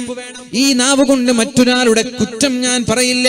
ഈ നാവ് കൊണ്ട് മറ്റൊരാളെ ഞാൻ ദ്രോഹിക്കുകയോ മറ്റൊരാളെ ഞാൻ വേദനിപ്പിക്കുകയോ ചെയ്യില്ല. ഈ നാവ് കൊണ്ട് ഗീബത്ത് പറയില്ല, കളവ് പറയില്ല, ഫിത്നയുണ്ടാക്കില്ല, ഫസാദ് ഉണ്ടാക്കില്ല. പൊതുവെ സമ്പന്നരായ ആളുകൾക്കിടയിലാണ് ഇത്തരം പ്രവർത്തനങ്ങൾ കണ്ടുകൊണ്ടിരിക്കുന്നത്. ഒരു മുതലാളിക്ക് മറ്റൊരാളെ കാണാൻ കഴിയില്ല. ഈഗോയാണ് പ്രശ്നം. നമ്മുടെ കേരളക്കരയിലുള്ള പല മഹല്ലുകളിലും ഇങ്ങനെ പല പ്രശ്നങ്ങൾ കണ്ടുകൊണ്ടേയിരിക്കുകയാണ്. നമ്മുടെ കേരളക്കരയിലുള്ള പല മഹല്ലുകളിലും, ചില മഹല്ലുകളിലുള്ള പ്രശ്നം സംഘടനയാണെങ്കിൽ, ചില മഹല്ലുകളിലുള്ള പ്രശ്നം രാഷ്ട്രീയമാണെങ്കിൽ, എന്നാൽ ഒരു രാഷ്ട്രീയമില്ല, സംഘടന ഒന്നാണ്, രാഷ്ട്രീയം ഒന്നാണ്. എന്നാൽ അത്തരം മഹല്ലുകളിൽ ഉണ്ടാകുന്ന പ്രശ്നം മുതലാളിമാർക്കിടയിലുള്ള ഈഗോ പ്രശ്നമാണ്. ഒരാൾക്ക് മറ്റൊരാളെ കാണാൻ കഴിയില്ല, ഇയാൾക്ക് ഇയാളെ കാണാൻ കഴിയില്ല. മറ്റൊരാളുടെ വളർച്ചയെ അസൂയയോടെ കണ്ട് പാരവെക്കുന്ന സംവിധാനങ്ങൾ, ഫിത്ന പറയുന്ന സംവിധാനങ്ങൾ, ജീവത്തുണ്ടാക്കുന്ന സംവിധാനങ്ങൾ, നാട്ടിലങ്ങനെ കുഴപ്പമുണ്ടാക്കുന്ന സംവിധാനങ്ങൾ നമ്മുടെ നാട്ടിൽ നടന്നുകൊണ്ടേ ഇരിക്കുകയാണ്. അതുകൊണ്ട് അത്തരം ആളുകൾ നമ്മുടെ ശ്രോതാക്കളിൽ ഓൺലൈനിലൂടെ ഓഫ്ലൈനിലൂടെ വീക്ഷിക്കുന്ന ആളുകളിലുണ്ടെങ്കിൽ ഈ നാവ് സൂക്ഷിക്കാതെ ഒരു കാരണവശാലും രക്ഷപ്പെടുമെന്ന് വിചാരിക്കേ വേണ്ട. നിസ്കാരം കൊണ്ട് രക്ഷപ്പെടൂല. യൗമ ലാ യൻഫഉ മാലു വലാ ബനൂൻ. ഇല്ലാ മൻ അത്തല്ലാഹ ബിഖൽബിൻ സലീം. അല്ലാഹുവിന്റെ മഹ്ശറാ ലോകത്ത് ഒരാളും രക്ഷപ്പെടുത്താനില്ലാത്ത ആ ലോകത്ത് ആരാണോ അവന്റെ നാവിനെയും അവന്റെ ഹൃദയത്തെയും സൂക്ഷിച്ച് പകയില്ലാത്ത, വിദ്വേഷമില്ലാത്ത, വൈരാഗ്യമില്ലാത്ത, കുറുമ്പില്ലാത്ത സന്മനസ്സുമായി ആരാണോ ജീവിച്ചു തീർത്തത് അവര് മാത്രമേ നാളെ വിജയിക്കുള്ളൂ എന്ന് പരിശുദ്ധ ഖുർആൻ നമ്മൾക്ക് ആണയിട്ട് പറയുമ്പോൾ എന്തിനാണ് മുഅ്മിനീങ്ങളെ മറ്റുള്ളവരുടെ വിഷയം നമ്മൾ ഇടപെടുന്നത്? ലാ തുക്സിറുൽ കലാം. അങ്ങനെ മറ്റുള്ളവരുമായി ബന്ധപ്പെട്ട വിഷയം നമ്മുടെ നാവിലൂടെ വരുമെന്ന് തോന്നുന്നുണ്ടെങ്കിൽ മിണ്ടാതിരിക്ക്, വായ തുറക്കരുത്, നാവ് എടുക്കരുത്, സംസാരിക്കരുത്. ലാ തുക്സിറുൽ കലാമ ഫീ ഗൈരി ദിക്രില്ലാഹ്. നാവ് തുറന്നാൽ, വായ തുറന്നാൽ അല്ലാഹുവിന്റെ ദിക്റായിരിക്കണം അതിൽ വരേണ്ടത്. അല്ലെങ്കിൽ എന്തെങ്കിലും നല്ല കാര്യങ്ങൾ, ഭാര്യയുമായിട്ടുള്ള സംസാരം, മസ്ലഹത്തിന്റെ സംസാരം, ഏറ്റവും നല്ല വാക്കുകളല്ലാതെ നമ്മുടെ വായയിൽ നിന്ന് വരാനേ പാടില്ല. അങ്ങനെ വന്നുപോയാലോ ഫതഖ്സുവ ഖുലൂബകും, നിങ്ങളുടെ ഹൃദയം കടുത്തുപോകും, ഹൃദയം കാഠിന്യമുള്ളതാകും, ഖസ്വത്തുൽ ഖൽബുണ്ടാകും. ഫഇന്നൽ ഖൽബൽ ഖാസി ബഈദും മിനല്ലാഹ് വലാകിൻ ലാ തഅലമൂൻ. അങ്ങനെ ഹൃദയം കടുത്തുപോയാൽ നമ്മൾ അല്ലാഹുവിൽ നിന്ന് അകന്നുകൊണ്ടേയിരിക്കുകയാണ്. വലാകിൻ ലാ തഅലമൂൻ, നമ്മൾക്കറിയില്ലാതെ നമ്മൾ നിസ്കരിക്കുന്നുണ്ടാകും, നോമ്പെടുക്കുന്നുണ്ടാകും, സ്വതക കൊടുക്കുന്നുണ്ടാകും. പക്ഷേ ഹൃദയം കടുത്തത് കാരണം, നാവ് സൂക്ഷിക്കാത്തത് കാരണം അല്ലാഹുവിൽ നിന്ന് നമ്മൾ അകന്നകന്നു പോകുമെന്ന് മഹാനായ ഈസാ നബി അലൈഹിസ്സലാം. എന്നിട്ട് ഈസാ നബി അലൈഹിസ്സലാം പറയുകയാണ്, വലാ തൻളുറു ഫീ ദുനൂബിൻ നാസ്. ജനങ്ങളുടെ തെറ്റുകൾ നിങ്ങൾ നോക്കേ വേണ്ട, ജനങ്ങളുടെ തെറ്റുകൾ നിങ്ങൾ നോക്കേ വേണ്ട. നിങ്ങൾ നിങ്ങളുടെ ഭാര്യയുടെ, നിങ്ങളുടെ മക്കളുടെ തെറ്റുകൾ നോക്കിയാൽ മതി. യാ അയ്യുഹന്നാസ് ഖൂ അൻഫുസകും വഅഹ്ലീകും നാറാ. ജനങ്ങളെ, സത്യവിശ്വാസികളെ, നിങ്ങൾ നിങ്ങളുടെ ശരീരമാണ് ആദ്യം നോക്കേണ്ടത്, പിന്നെ നിങ്ങളുടെ ഭാര്യ, പിന്നെ നിങ്ങളുടെ മക്കൾ. ഇത് മാത്രമാണ് നിങ്ങൾ ഏൽപ്പിച്ചത്. നിങ്ങൾ മറ്റുള്ളവന്റെ കുറവും കുറ്റവും നോക്കി നടക്കരുത്. ലാ തൻദുറു വലാ തൻദുറു ഫീ ദുനൂബിൻ നാസ്. ജനങ്ങളുടെ പാപങ്ങൾ നിങ്ങൾ നോക്കി നടക്കരുത്. പ്രസിഡന്റ് ആയാലും ശരി, സെക്രട്ടറി ആയാലും ശരി, നാട്ടിലുള്ള കമ്മിറ്റിക്കാരായാലും ശരി, പാർട്ടി ആയാലും ശരി, സംഘടനയായാലും ശരി, ആര് കുടുംബക്കാരായാലും ശരി, ചങ്ങാതിമാരായാലും ശരി, ആരും ആയിക്കോട്ടെ, നമ്മൾ അവരുടെ വിഷയത്തിൽ അവരുടെ തെറ്റ് നോക്കി നടക്കണ്ട. നമ്മൾക്ക് തെറ്റ് നോക്കി നടക്കാൻ ചില ആളുകൾ ഏൽപ്പിച്ചിട്ടുണ്ട്. അതാരെ? ഒന്ന് നമ്മുടെ ഭാര്യ. നമ്മുടെ ഭാര്യയുടെ ഭാഗത്ത് വീഴ്ചയുണ്ടാകുമ്പോ അത് നമ്മളാണ് നിയന്ത്രിക്കേണ്ടത്. നമ്മുടെ മക്കളുടെ ഭാഗത്ത് വീഴ്ചയുണ്ടാകുമ്പോ അത് നമ്മളാണ് തിരുത്തി കൊടുക്കേണ്ടത്. ഇല്ലെങ്കിൽ ഈ ഒരു ആയത്ത് കേട്ട് ബോധം കെട്ട് വീണ് മരിച്ചുപോയ സ്വഹാബിയുണ്ട്. യാ അയ്യുഹന്നാസ്, ജനങ്ങളെ, ഊ അൻഫുസകും വഅഹ്ലീകും നാറാ. നിങ്ങൾ അല്ലാഹുവിനെ പേടിക്കണേ, അല്ലാഹുവിനെ സൂക്ഷിക്കണേ. നിങ്ങളെയും നിങ്ങളുടെ ശരീരത്തെയും നിങ്ങളുടെ കുടുംബത്തെയും ശക്തമായി ആളിക്കത്തുന്ന നരകത്തിൽ നിന്ന് സൂക്ഷിക്കണേ എന്ന് അല്ലാഹു പരിശുദ്ധമായ ഖുർആനിലൂടെ നമ്മൾക്ക് പഠിപ്പിക്കുന്നുണ്ട്. യാ അയ്യുഹല്ലദീന ആമനൂ, സത്യവിശ്വാസികളെ, യാ അയ്യുഹല്ലദീന ആമനൂ, ഓ സത്യവിശ്വാസികളെ, ഖൂ അൻഫുസകും, നിങ്ങൾ നിങ്ങളുടെ ശരീരത്തെ കാത്തുകൊള്ളണം, നിങ്ങൾ നിങ്ങളുടെ ശരീരത്തെ സൂക്ഷിക്കണം. എന്തിൽ നിന്ന്? വഅഹ്ലീകും, നിങ്ങളുടെ കുടുംബത്തെ. എന്തിൽ നിന്ന്? നാറാ, തീയിൽ നിന്ന്, നരകത്തിൽ നിന്ന്. നബിയെ പറഞ്ഞു കൊടുക്ക്, ഖുൽ നാറു ജഹന്നമ അശദ്ദു ഹർറാ. നരകത്തിന്റെ തീ ഭയാനകമാണെന്ന് പറഞ്ഞു കൊടുക്കൂ നബിയെ. നരകത്തിന്റെ തീയെ സഹിക്കാൻ കഴിയാത്ത അസഹനീയമായ ചൂടാണെന്ന് പറഞ്ഞു കൊടുക്കൂ നബിയെ. ആ നരകത്തിലകപ്പെടാതിരിക്കാൻ നിങ്ങൾ നിങ്ങളുടെ ഭാര്യയും മക്കളെയും നോക്കിയാൽ മതി. വഖൂദുഹൻ നാസു വൽ ഹിജാറ. ആ നരകത്തിന്റെ വിറക് കൊള്ളികൾ മനുഷ്യരാണ്. ഏതെങ്കിലും കമ്പുകൾ, ഏതെങ്കിലും മരത്തിന്റെ കഷ്ണങ്ങൾ കൊണ്ടുപോയി അടുപ്പത്ത് വെച്ച് അവിടെ തീ കൂട്ടുന്നത് പോലെ അല്ലാഹു നരകത്തിന്റെ തീജ്വാലകൾക്ക് ശക്തി പകരുന്നത് നമ്മെ വിറകുകളാക്കിയിട്ടാണ്. മനുഷ്യന്റെ കാല് പിടിച്ച് നേരെ തീയിലേക്ക് വെക്കുമ്പോൾ തീജ്വാലകൾ ആളിക്കത്തുമെന്നാണ്. ഹൽ മിൻ മസീദ്, ഹൽ മിൻ മസീദ് ഹൽ മിൻ മസീദ്, ഇനിയുമുണ്ടോ ഇനിയുമുണ്ടോ ഇനിയുമുണ്ടോ എന്ന് അല്ലാഹുവിനോട് നരകം ചോദിക്കുമെന്ന് പരിശുദ്ധ ഖുർആൻ നമ്മോട് പഠിപ്പിച്ചിട്ടുണ്ട്. അതുകൊണ്ട് ആ നരകത്തിന്റെ കത്തിയാളുന്ന ഈ ലോകത്ത് നിന്ന്, ഭയാനകമായ ലോകത്ത് നിന്ന് രക്ഷപ്പെടാൻ ഞാൻ എന്റെ കുറവാണ് നോക്കേണ്ടത്, എന്റെ ഭാര്യയുടെ കുറവാണ് നോക്കേണ്ടത്, എന്റെ മക്കളുടെ കുറവാണ് ഞാൻ നോക്കേണ്ടത്. എന്നിട്ട് അവിടെയാണ് നമ്മൾ തിരുത്തേണ്ടത്. അല്ലാതെ നാട്ടുകാരുടെ, നാട്ടിലുള്ള മറ്റുള്ള വ്യക്തികളുടെ കുറ്റവും കുറവും നോക്കി നിങ്ങൾ നടക്കരുത് എന്ന് മഹാനായ ഈസാ നബി അലൈഹിസ്സലാം നമ്മോട് പഠിപ്പിക്കുകയാണ്.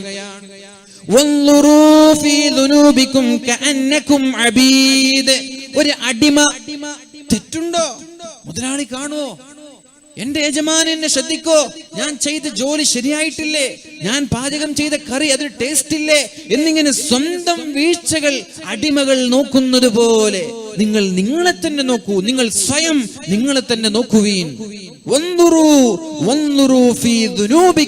നിങ്ങൾ നിങ്ങളുടെ ദോഷത്തെ നോക്ക്. ഏതുപോലെ?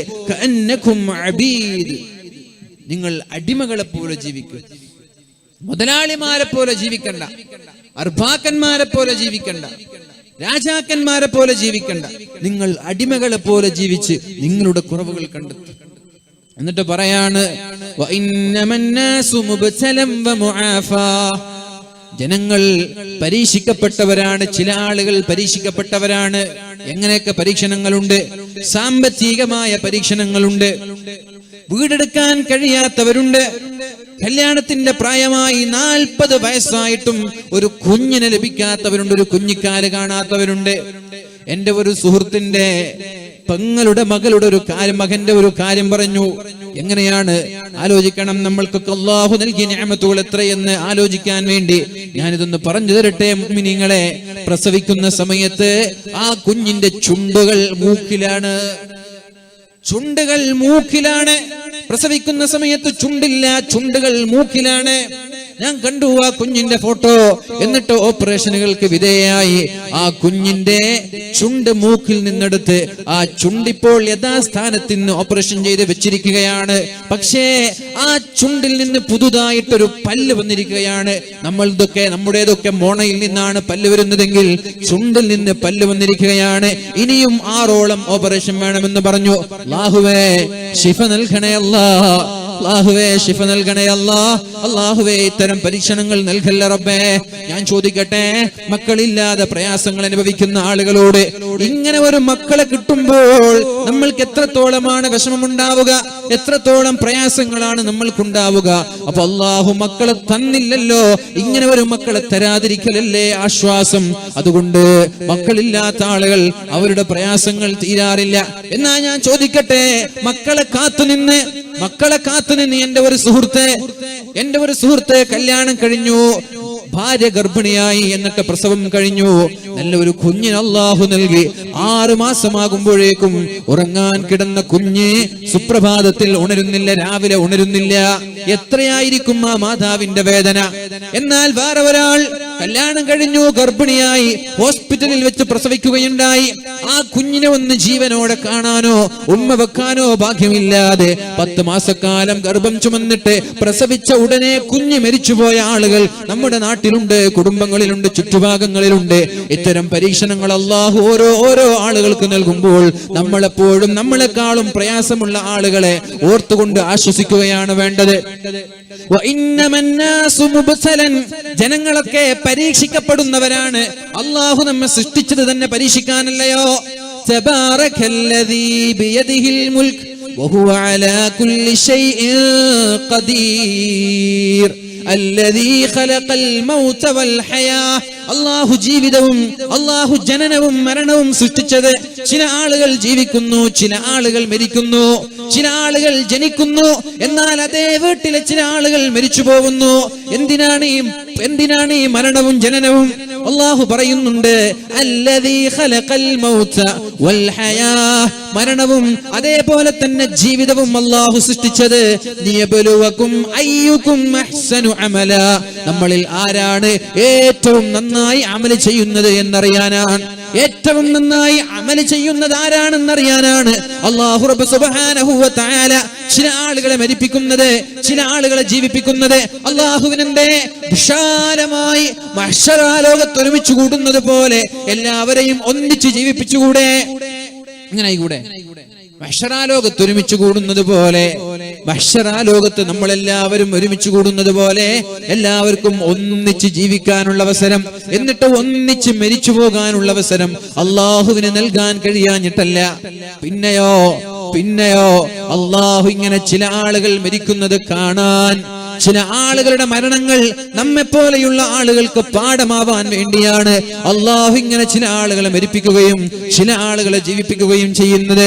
ഒരു 60 വയസ്സായ ഒരാൾ, അല്ലെങ്കിൽ ഒരു 40 വയസ്സ് കഴിഞ്ഞ ഒരാൾ, തനിക്കൊരു കുഞ്ഞ് ലഭിച്ചാൽ, തന്റെ കുടുംബത്തിലൊരു കുഞ്ഞുണ്ടായാൽ, ആ കുഞ്ഞിനെ കാണുമ്പോൾ ഇവന്റെ മനസ്സിലേക്ക് കടന്നു വരേണ്ടത്, അല്ലാഹുവേ ഞാനും ഇതേപോലെ ഒരു കുഞ്ഞായി ജനിച്ചവനല്ലയോ?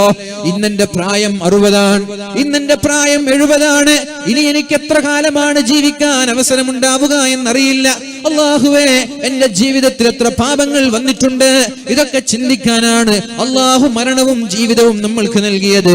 ഖൈറുക്കും മൻ താല ഉംറുഹു വഹസുന അമലുഹു.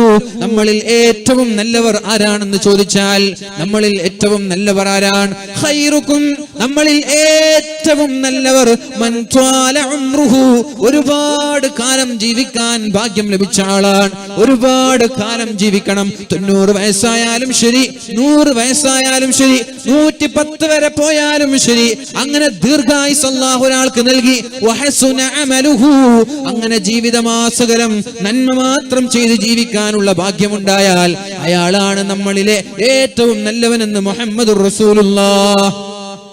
ഒരാൾ 40 വയസ്സിൽ മരിച്ചു, പിന്നൊരാൾ 60 വയസ്സിൽ മരിച്ചു.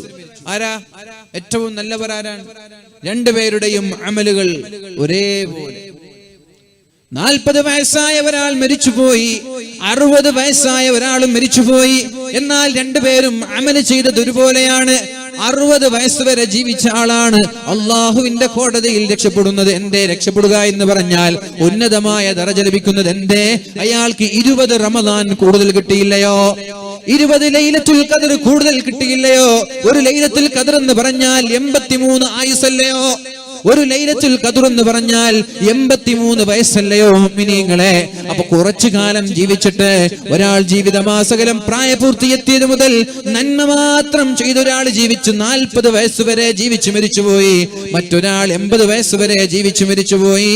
ഇങ്ങനെയുള്ള ആളുകൾ 80 വയസ്സ് വരെ ജീവിച്ചുപോയി മരിച്ചുപോയാലും ഇങ്ങനെയുള്ള ആളുകളെ കമ്പയർ ചെയ്യുമ്പോൾ ഏറ്റവും കൂടുതൽ ആയുസ് ലഭിച്ച ആളാണ് അള്ളാഹുവിന്റെ കോടതിയിൽ ഏറ്റവും സ്ഥാനമുണ്ടാകുന്നത്. അതിന് കാരണം ഒരുപാട് കാലം ജീവിക്കുകയും ഒരുപാട് നന്മ ചെയ്യാൻ ഭാഗ്യം ലഭിക്കുകയും ചെയ്തു എന്നുള്ളതാണ്. ഇനി ഞാൻ പറയട്ടെ, ഇനി ഏറ്റവും മോശക്കാരായ ആളുകൾ ആരാണ്? ശർറുക്കും മൻ ത്വാല ഉംറു. ഒരുപാട് ദീർഘായുസ് അല്ലാഹു നൽകി, പക്ഷേ ആ ജീവിതത്തിൽ നന്മ ചെയ്തേയില്ല, തെറ്റുകൾ മാത്രം ചെയ്ത് ജീവിച്ചു. ജീവിതത്തിൽ ഫിത്നയും ഫസാദും മാത്രമാണ്, ആരാന്റെ കുറവുകൾ മാത്രമാണ്, നന്മകൾ ചെയ്തില്ല. അയാളാണ് നമ്മുടെ നാട്ടിലെ ഏറ്റവും വലിയ മോശക്കാരനെന്ന് മുഹമ്മദുർ റസൂലുള്ളാഹി സ്വല്ലല്ലാഹു അലൈഹി വസല്ലം. അതുകൊണ്ട് ജീവിക്കുന്ന കാലത്തോളം നന്മ ചെയ്ത് ജീവിക്കാൻ അല്ലാഹുവിനോട് നമ്മൾ ദുആ ചെയ്യുക. എല്ലാ നിസ്കാര ശേഷവും ഒരു ദുആ ചെയ്യാൻ അല്ലാഹുവിന്റെ ഹബീബ് പഠിപ്പിച്ചിട്ടുണ്ട്. ഏതാണ് ആ ദുആ? അല്ലാഹുമ്മ ഇന്നി അസ്അലുക ഫിഅലൽ ഖൈറാത്തി വതർകൽ മുൻകറാത്തി വഹുബ്ബൽ മസാകീൻ. അല്ലാഹുവേ, അല്ലാഹുമ്മ ഇന്നി അസ്അലുക ഫിഅലൽ ഖൈറാത്ത്. അല്ലാഹുവേ, നന്മ മാത്രം ചെയ്ത് ജീവിക്കാൻ നീ എനിക്ക് തൗഫീഖ് നൽകണേ അല്ലാഹ്. വതർകൽ മുൻകറാത്തി, തിന്മ ചെയ്യാതെ തിന്മയിൽ നിന്ന് മാറി നിന്ന് ജീവിക്കാനും എനിക്ക് തൗഫീഖ് നൽകണേ അല്ലാഹ്. വഹുബ്ബൽ മസാകീൻ, മിസ്കീന്മാരെ സ്നേഹിക്കാനും തൗഫീഖ് നൽകണേ അല്ലാഹ്. പാവങ്ങളോടൊരു മമത വേണം റബ്ബേ, പാവങ്ങളോടൊരു സ്നേഹം വേണം റബ്ബേ. ലോകത്തിന്റെ നിലനിൽപ്പ് പാവങ്ങളുടെ കൈകളിലാണ്. ലൗലൽ ഫുഖറാ നാട്ടിൽ പാവങ്ങളായ മിസ്കീന്മാരായ ദരിദ്രരായ ആളുകളില്ലായിരുന്നുവെങ്കിൽ എന്നേ ഈ ലോകം തകരുമെന്നായിരുന്നു. നിങ്ങൾക്ക് അല്ലാഹു റിസ്ക് നൽകാനുള്ള കാരണം, നിങ്ങൾക്ക് അല്ലാഹു ഭക്ഷണം നൽകാനുള്ള കാരണം, നിങ്ങൾക്ക് അല്ലാഹു സമ്പത്ത് നൽകാനുള്ള കാരണം പാവങ്ങളായ ആളുകളാണ്, ളഅഫായ ബലഹീനരായ ദരിദ്രരായ ആളുകളാണ് എന്ന് മുഹമ്മദുർ റസൂലുള്ളാഹി സ്വല്ലല്ലാഹു അലൈഹി വസല്ലം. അതുകൊണ്ട് അല്ലാഹുവിനോടെന്നും ദുആ ചെയ്യാ. ആകെ ദുആ ചെയ്യുന്നത് അല്ലാഹുവേ എന്റെ കച്ചവടത്തിൽ ബറക്കത്ത് ചെയ്യണേ അല്ലാഹ്, അല്ലാഹുവേ എന്റെ രോഗങ്ങൾക്ക് ശിഫ നൽകണേ അല്ലാഹ്, അല്ലാഹുവേ എനിക്ക് നല്ല വീട് വെക്കാനുള്ള തൗഫീഖ് നൽകണേ അല്ലാഹ്, മക്കളെ നൽകണേ അല്ലാഹ് എന്നിങ്ങനെ ദുആ ചെയ്യുമ്പോ അതിന്റെ കൂടെ ഒരു ദുആവും നമ്മൾ കൂട്ടിച്ചേർക്കണേ. അല്ലാഹുമ്മ ഇന്നി അസ്അലുക ഫിഅലൽ ഖൈറാത്ത്, അല്ലാഹുവേ നന്മ മാത്രം ചെയ്ത് ജീവിക്കാൻ എനിക്ക് തൗഫീഖ് നൽകണേ അല്ലാഹ്. വതർക്കൽ മുൻകറാത്ത്, അല്ലാഹുവേ തിന്മയിൽ നിന്ന് മാറി നിൽക്കാനും എനിക്ക് തൗഫീഖ് നൽകണേ അല്ലാഹ്. വഹുബ്ബൽ മസാകീൻ, മിസ്കീന്മാരെ സ്നേഹിക്കാനും എനിക്ക് തൗഫീഖ് നൽകണേ അല്ലാഹ് എന്നിങ്ങനെ അല്ലാഹുവിനോട് നന്മ ചെയ്ത് ജീവിക്കാൻ ദുആ ചെയ്യുക. അല്ലാഹു നമ്മൾക്ക് തൗഫീഖ് നൽകട്ടെ.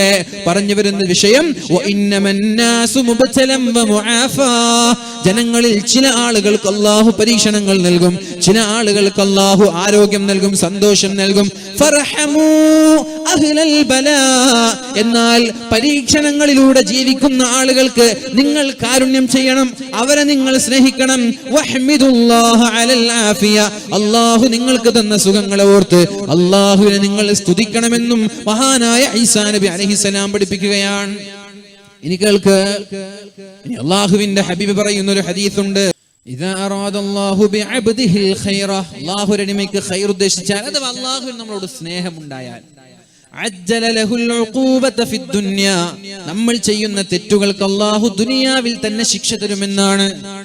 വലിയൊരു പോയിന്റാണ്, നിങ്ങൾക്ക് ജീവിതത്തിൽ അനുഭവിക്കാൻ കഴിയും. അല്ലാഹുവിന് നമ്മളോട് സ്നേഹമാണെങ്കിൽ, അല്ലാഹുവിന് നമ്മളോട് ഇഷ്ടമാണെങ്കിൽ, അജ്ജല ലഹുൽ ഉഖൂബത ഫിദ് ദുനിയ, ദുനിയാവിൽ തന്നെ അല്ലാഹു ശിക്ഷ നൽകുമെന്നാണ്. വീട്ടിൽ നിന്നിറങ്ങിയ നമ്മൾ എന്തെങ്കിലും ഒരു തെറ്റു ചെയ്താൽ ആ തെറ്റിനുള്ള ശിക്ഷ വീട്ടിലെത്തുമ്പോൾ ഭാര്യ തരും. അത് നിങ്ങൾ ജീവിതത്തിൽ മനസ്സിലാക്കിക്കോളൂ.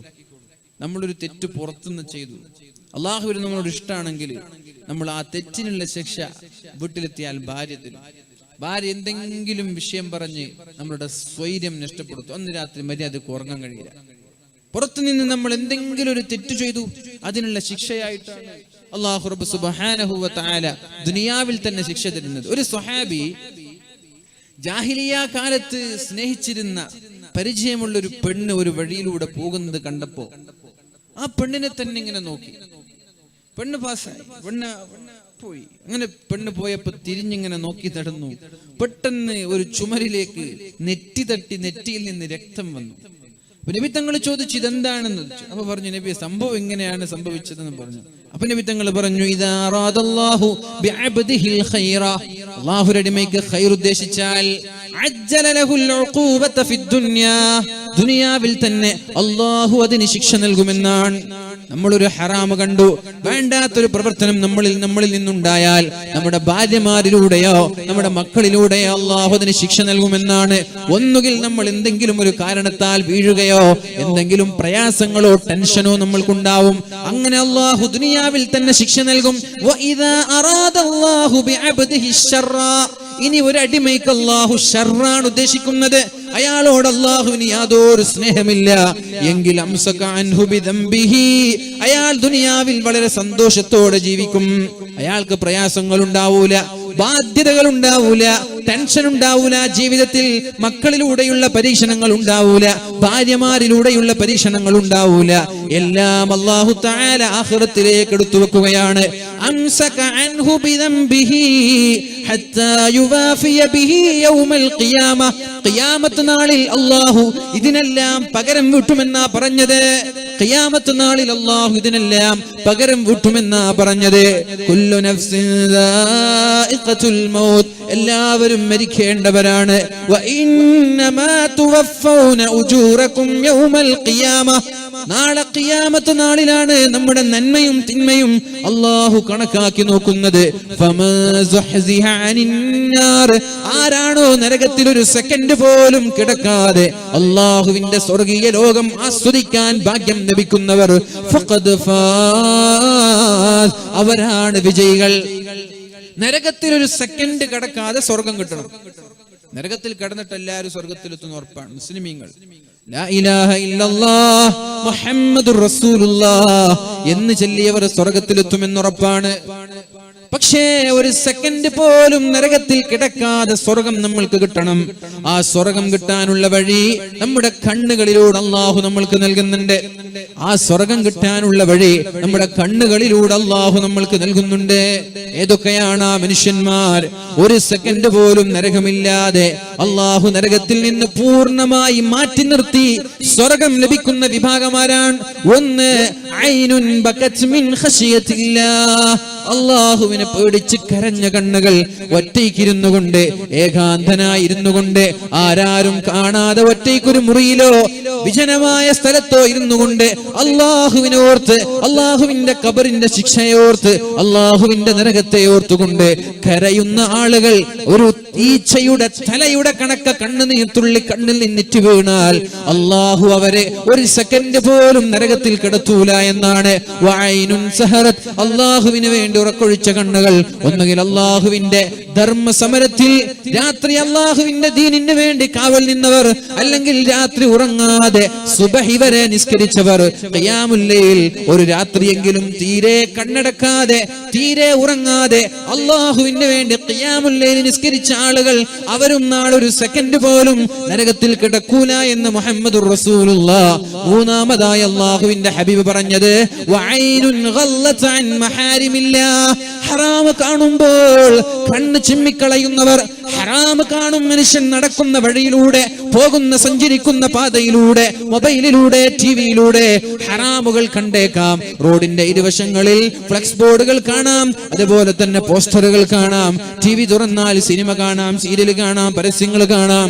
അങ്ങനെ ഹറാം കാണുമ്പോൾ ഇത് ഹറാമാണെന്ന ചിന്തയോടെ, ഇതെനിക്ക് പാടില്ല എന്ന ചിന്തയോടെ അല്ലാഹുവിനെ പേടിച്ചൊരാൾ കണ്ണ് ചിമ്മിക്കളഞ്ഞാൽ അല്ലാഹു അതിന്റെ പേരിൽ ഒരു സെക്കൻഡ് പോലും നരകത്തിൽ കിടക്കാതെ സ്വർഗം ലഭിക്കാൻ അല്ലാഹു അവസരം നൽകുമെന്ന് മുഹമ്മദുർ റസൂലുള്ളാഹ് സല്ലല്ലാഹു അലൈഹി വസല്ലം. ആ മൂന്ന് കണ്ണുകളിൽ ഒരാളെങ്കിലും ആവാൻ നമ്മൾ ശ്രമിക്കണം. മൂന്ന് കണ്ണുകളിൽ ഒരാളെങ്കിലും ആവാൻ നമ്മൾ ശ്രമിക്കണം. കാരണം ആരാണോ നരകത്തിൽ നിന്ന് മാറ്റി നിർത്തപ്പെടുന്നത്, അല്ലാഹുവിന്റെ സ്വർഗത്തിലേക്ക് നരകത്തിൽ കിടക്കാതെ പ്രവേശിക്കപ്പെടുന്ന ആളുകൾ ഫഖദ് ഫാസ്, അവര് മാത്രമേ വിജയിച്ചുള്ളൂ എന്ന് പരിശുദ്ധ ഖുർആൻ നമ്മളോട് പറയുമ്പോൾ ഇൻഷാ അല്ലാഹ് നമ്മൾക്ക് അങ്ങനെ അല്ലാഹുവിന്റെ നരകത്തിലേക്ക് കിടക്കാതെ സ്വർഗം ലഭിക്കുന്ന മുത്തഖീങ്ങളിൽ അല്ലാഹു നമ്മെ ഉൾപ്പെടുത്തട്ടെ എന്ന് ദുആ ചെയ്യുകയാണ്. അല്ലാഹു നമ്മൾക്ക് അവസരം നൽകട്ടെ. പരിശുദ്ധമായ ഖുർആനിലൂടെ ആദ്യമായി ഞാൻ ഓതിവെച്ച ആയത്ത് ബിസ്മില്ലാഹിർ റഹ്മാനിർ റഹീം വലനബ്ലുവന്നകും ബിശൈഇൻ മിനൽ ഖൗഫ്, നിങ്ങൾക്ക് ഞാൻ പേടിക്കൊണ്ട്, ഭയം കൊണ്ട് നിങ്ങളെ ഞാൻ പരീക്ഷിക്കും. പുറത്തിറങ്ങാൻ പേടിയുണ്ടാവും നിങ്ങൾക്ക്. ഞാൻ പറയട്ടെ എന്റെ പ്രിയമുള്ള മുഅ്മിനീങ്ങളെ, നിയമങ്ങളെല്ലാം നമ്മൾക്കെതിരെയാവുക.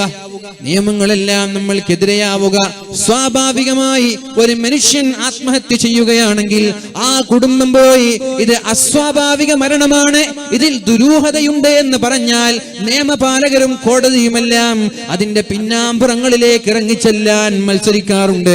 എന്നാൽ ആത്മഹത്യയാണെന്ന് വളരെ ഉറപ്പായ സംഭവമാണ് നമ്മുടെ CM ഉസ്താദിന്റെ മരണം. ആത്മഹത്യയാണെന്ന് ഉറപ്പാണ്. അതിനുള്ള തെളിവുകൾ ഒന്നിന് പിറകെ ഒന്നായി വളരെ വ്യക്തമായ തെളിവുകൾ സമർപ്പിച്ചിട്ടും എന്തുകൊണ്ടോ അധികാരത്തിന്റെ തിണ്ണമെടുക്കുകൊണ്ടോ സമ്പത്തിന്റെ അല്ലെങ്കിൽ സമ്പത്തിന്റെ വലുപ്പം കൊണ്ടോ നോട്ടുകെട്ടുകളുടെ വലുപ്പം കൊണ്ടോ മഹാനായ CM ഉസ്താദിന്റെ ആ ദുരൂഹമായ മരണത്തെ ആത്മഹത്യയാക്കി ചിത്രീകരിക്കാനാണ് നമ്മുടെ നിയമപാലകരും അതുപോലെ അതുമായി നമ്മളുമായി ബന്ധമുള്ള പല ആളുകളും ശ്രമിച്ചത്.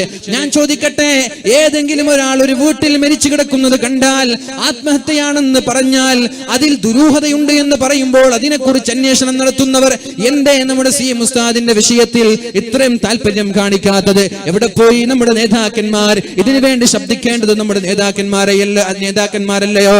ഇതിനു വേണ്ടി ശബ്ദിക്കേണ്ടത്, നിയമപരമായി ശബ്ദിക്കേണ്ട നമ്മുടെ ഭരണകൂടം എവിടെ? നമ്മൾ സപ്പോർട്ട് ചെയ്യുന്നവരെവിടെ? കൂടെ നിൽക്കേണ്ടവർ പോലും മാറി നിന്ന് മഹാനായ CM ഉസ്താദിന്റെ കുടുംബത്തിന് നീതി വാങ്ങിച്ചു കൊടുക്കാത്തത് വളരെ പേടിപ്പെടുത്തുന്ന വിഷയമാണ്, വളരെ വേദന നൽകുന്ന വിഷയമാണ്. അതേപോലെ വടകര ഭാഗത്തുള്ള ഒരു സഹോദരൻ ഷംന എന്ന് പറയുന്ന പൊന്നുമോൾ ഡോക്ടർമാരുടെ അശ്രദ്ധ മൂലം മരിച്ചു പോവുകയും 2 വർഷക്കാലമായ ആ പിതാവ് തന്റെ മകളുടെ നീതിക്ക് വേണ്ടി പോരാടി ഇന്ന് ആ സഹോദരൻ മസ്കറ്റിൽ വെച്ച് മരിച്ചു പോവുകയാണ്. നമ്മുടെ ആദരണീയരായ ശൈഖുന ചേലക്കാട് ഉസ്താദ് അവർകൾ നമ്മുടെ വേദിയിലേക്ക് കടന്നു വന്നുകൊണ്ടിരിക്കുന്നു. അല്ലാഹു അക്ബർ, അല്ലാഹു അക്ബർ, അല്ലാഹു അക്ബർ, ലാ ഇലാഹ ഇല്ലല്ലാഹു വല്ലാഹു അക്ബർ, അല്ലാഹു അക്ബർ വലില്ലാഹിൽ ഹംദ്. അല്ലാഹു ആഫിയത്തും ആരോഗ്യവും അല്ലാഹു നിലനിർത്തി കൊടുക്കട്ടെ. സമസ്ത കേരള ജംഇയ്യത്തുൽ ഉലമയുടെ കേന്ദ്ര മുശാവറ അംഗമാണ് നമ്മുടെ അഭിവന്ദനായ ശൈഖുന ചേലക്കാട് ഉസ്താദ് അവർകൾ. അപ്പോൾ ഞാനിനി വിശദീകരിക്കാൻ ആഗ്രഹിക്കുന്നില്ല. അള്ളാഹു നമ്മൾക്ക് പരീക്ഷണങ്ങൾ നൽകുമെന്നാണ്. എങ്ങനെ പേടി, പുറത്തിറങ്ങാൻ പേടി, അടിച്ചു കൊല്ലുമോ? മദ്രസ വിദ്യാർത്ഥിയെയാണ് യാതൊരു കാരുണ്യമില്ലാതെ അടിച്ചു കൊന്നത്. മുസ്ലിമീങ്ങളായ ആളുകളെ മുസ്ലിം ആണ് എന്നതിന്റെ പേരിൽ നിരന്തരമായി കേരളത്തിന് പുറത്തുള്ള സംസ്ഥാനങ്ങളിൽ നിന്ന് ദുരൂഹമായ കൊലപാതകങ്ങളുടെ കഥകളും വാർത്തകളും നമ്മൾ കേട്ടുകൊണ്ടിരിക്കുകയാണ്. അപ്പൊ നിങ്ങളെ ഞാൻ ഭയപ്പെടുത്തും, നിങ്ങൾക്ക് ഞാൻ പട്ടിണി തരും, പട്ടിണി കിടക്കേണ്ടി വരും,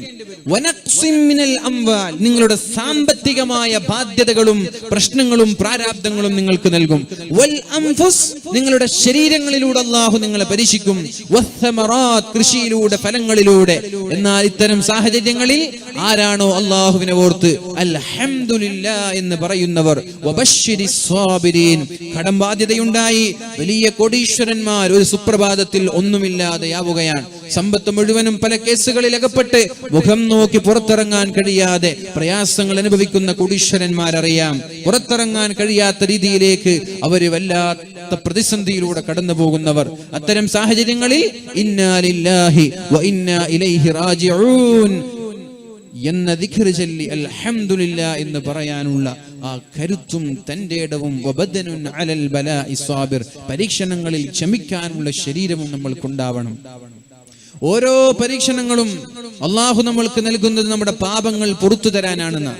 എന്ത് രോഗം വന്നാലും പരിശുദ്ധ റസൂലുള്ളാഹി സ്വല്ലല്ലാഹു അലൈഹി വസല്ലമ തങ്ങൾ പറയുന്നുണ്ട്, നമ്മുടെ അടിമകൾക്ക് അള്ളാഹു നൽകുന്ന ചില രോഗങ്ങളെ കുറിച്ച്, ഏതെങ്കിലും ഒരു മുഅ്മിൻ ഒരു പരീക്ഷണം, ഒരു രോഗം എന്തെങ്കിലും അയാൾ അനുഭവിക്കേണ്ടി വന്നാൽ അത് അല്ലാഹു റബ്ബ് സുബ്ഹാനഹു വ തആല അയാളുടെ പാപങ്ങൾ പൊറുക്കാനുള്ള കാരണമായിട്ടാണ് നൽകുന്നത്. ഒരൊറ്റൊരു ഹദീസ് കൂടി, ഒരു സത്യവിശ്വാസിക്ക് ഒരു ക്ഷീണമുണ്ടായാൽ, നമ്മൾക്കൊരു ക്ഷീണമുണ്ടാവുന്നു, പെട്ടെന്നൊരു തളർച്ച, പെട്ടെന്നൊരു ക്ഷീണം, ഉന്മേഷക്കുറവ്, ആ സമയത്ത് നമ്മൾ പറയുന്നു ഇന്നാ ലില്ലാഹി വ ഇന്നാ ഇലൈഹി റാജിഊൻ. എന്തെങ്കിലും ഒരു രോഗം, തലവേദന, പല്ലുവേദന, നടുവേദന, വല്ല രോഗങ്ങളും നമ്മൾക്കുണ്ടായി, അപ്പോഴും നമ്മൾ പറയുന്നു ഇന്നാ ലില്ലാഹി വ ഇന്നാ ഇലൈഹി റാജിഊൻ. വലാ ഹമ്മിൻ, വല്ല ദുഃഖവും, എന്തെങ്കിലും മക്കൾ മരിച്ചു പോവുക, സാമ്പത്തികമായ ബിസിനസ്സിലെ ആ ബാധ്യതകൾ കൊണ്ടുള്ള ടെൻഷൻ, ജീവിതത്തിലെ മറ്റെന്തെങ്കിലും പ്രയാസം, വലാ ഹമ്മിൻ, ദുഃഖമുണ്ടാവുക, വലാ ഹുസ്നിൻ, വിഷമമുണ്ടാവുക, വലാ ഗമ്മിൻ, മറ്റേതെങ്കിലും പ്രയാസങ്ങൾ ഉണ്ടാവുക, ഇതെല്ലാം ഒരു മനുഷ്യനുണ്ടായി. നടന്നു പോകുന്ന വഴിയിൽ കാലിലേക്കൊരു മുള്ളു തറക്കുന്നത് പോലും, വണ്ടിയിലൂടെ യാത്ര ചെയ്യുമ്പോ കാറിന്റെ ടയർ പഞ്ചറാവുന്നത് പോലും, വണ്ടി എവിടെയെങ്കിലും പോയി ഇടിക്കുന്നത് പോലും, അല്ലെങ്കിൽ ഏതെങ്കിലും കാരണത്താൽ നമ്മുടെ വണ്ടി യാത്ര ചെയ്യാൻ പറ്റാതെ പകുതിയിൽ കേടാവുന്നത് പോലും, ഇങ്ങനെ ഏത് പരീക്ഷണങ്ങൾ നമ്മെ സംബന്ധിച്ചിടത്തോളം, ഈ പരീക്ഷണങ്ങളെല്ലാം ജീവിതത്തിൽ ചെയ്ത മുഴുവൻ പാപങ്ങളും പുറത്തു തരാൻ അള്ളാഹു അവസരം അവസരം നൽകുകയാണ്. മരങ്ങളിൽ നിന്ന് ഇലകൾ കൊഴിഞ്ഞു പോകുന്നത് പോലെ ഒരൊറ്റ ഒരു രോഗം വരുമ്പോ അള്ളാഹുവിനെ ഓർത്ത് ക്ഷമിക്കുന്നവന്റെ ചിന്മയുടെ ഏടിൽ നിന്ന് പാപങ്ങൾ അള്ളാഹു മുഴുവനും മായ്ച്ചു കളയുമെന്ന് മുഹമ്മദ് റസൂലുള്ളാഹി സ്വല്ലല്ലാഹു അലൈഹി വസല്ലം. അതുകൊണ്ട് ഇത്തരം പരീക്ഷണങ്ങൾ ഉണ്ടാകുമ്പോ ക്ഷമിച്ചുകൊണ്ട് ജീവിക്കുക. അൽഹംദുലില്ലാഹ്, എന്റെ റബ്ബ് തന്നതല്ലയോ, എന്റെ റബ്ബ് തന്നതല്ലയോ. അല്ലാഹുമ്മ അജ്ർനി ഫീ മുസീബതി വഅഖ്ലിഫ് ലി ഖൈറൻ മിൻഹാ. ഇന്നാ ലില്ലാഹി വ ഇന്നാ ഇലൈഹി റാജിഊൻ. അല്ലാഹുമ്മ അജ്ർനി ഫീ മുസീബതി. അല്ലാഹുവേ, ഈ മുസീബത്തിൽ ഞാൻ ക്ഷമിക്കുകയാണ്. എനിക്ക് നീ കൂലി തരണേ അല്ലാഹ്, എനിക്ക് നീ പ്രതിഫലം തരണേ അല്ലാഹ്. അല്ലാഹുമ്മ അജ്ർനി ഫീ മുസീബതി വഅഖ്ലിഫ് ലി ഖൈറൻ മിൻഹാ. ഇതിനേക്കാളും നല്ല ഒരു പകരം നീ എനിക്ക് തരണേ എന്നുള്ള ദിക്ർ ചൊല്ലി പ്രയാസങ്ങളെ നെഞ്ചുറപ്പോടെ പതറാത്ത പാദത്തോടെ നേരിട്ട് പുഞ്ചിരിയോടെ ആ പ്രയാസങ്ങളിലും പരീക്ഷണങ്ങളിലും പിടിച്ചു നിൽക്കാൻ കഴിഞ്ഞാൽ ഇൻഷാ അല്ലാഹ് ദുനിയാവും ആഖിറവും വിജയത്തിലാകും. അല്ലാഹു തൗഫീഖ് നൽകട്ടെ എന്ന് ദുആ ചെയ്ത് ഞാൻ എൻ്റെ വാക്കുകൾ ഉപസംഹരിക്കുന്നു.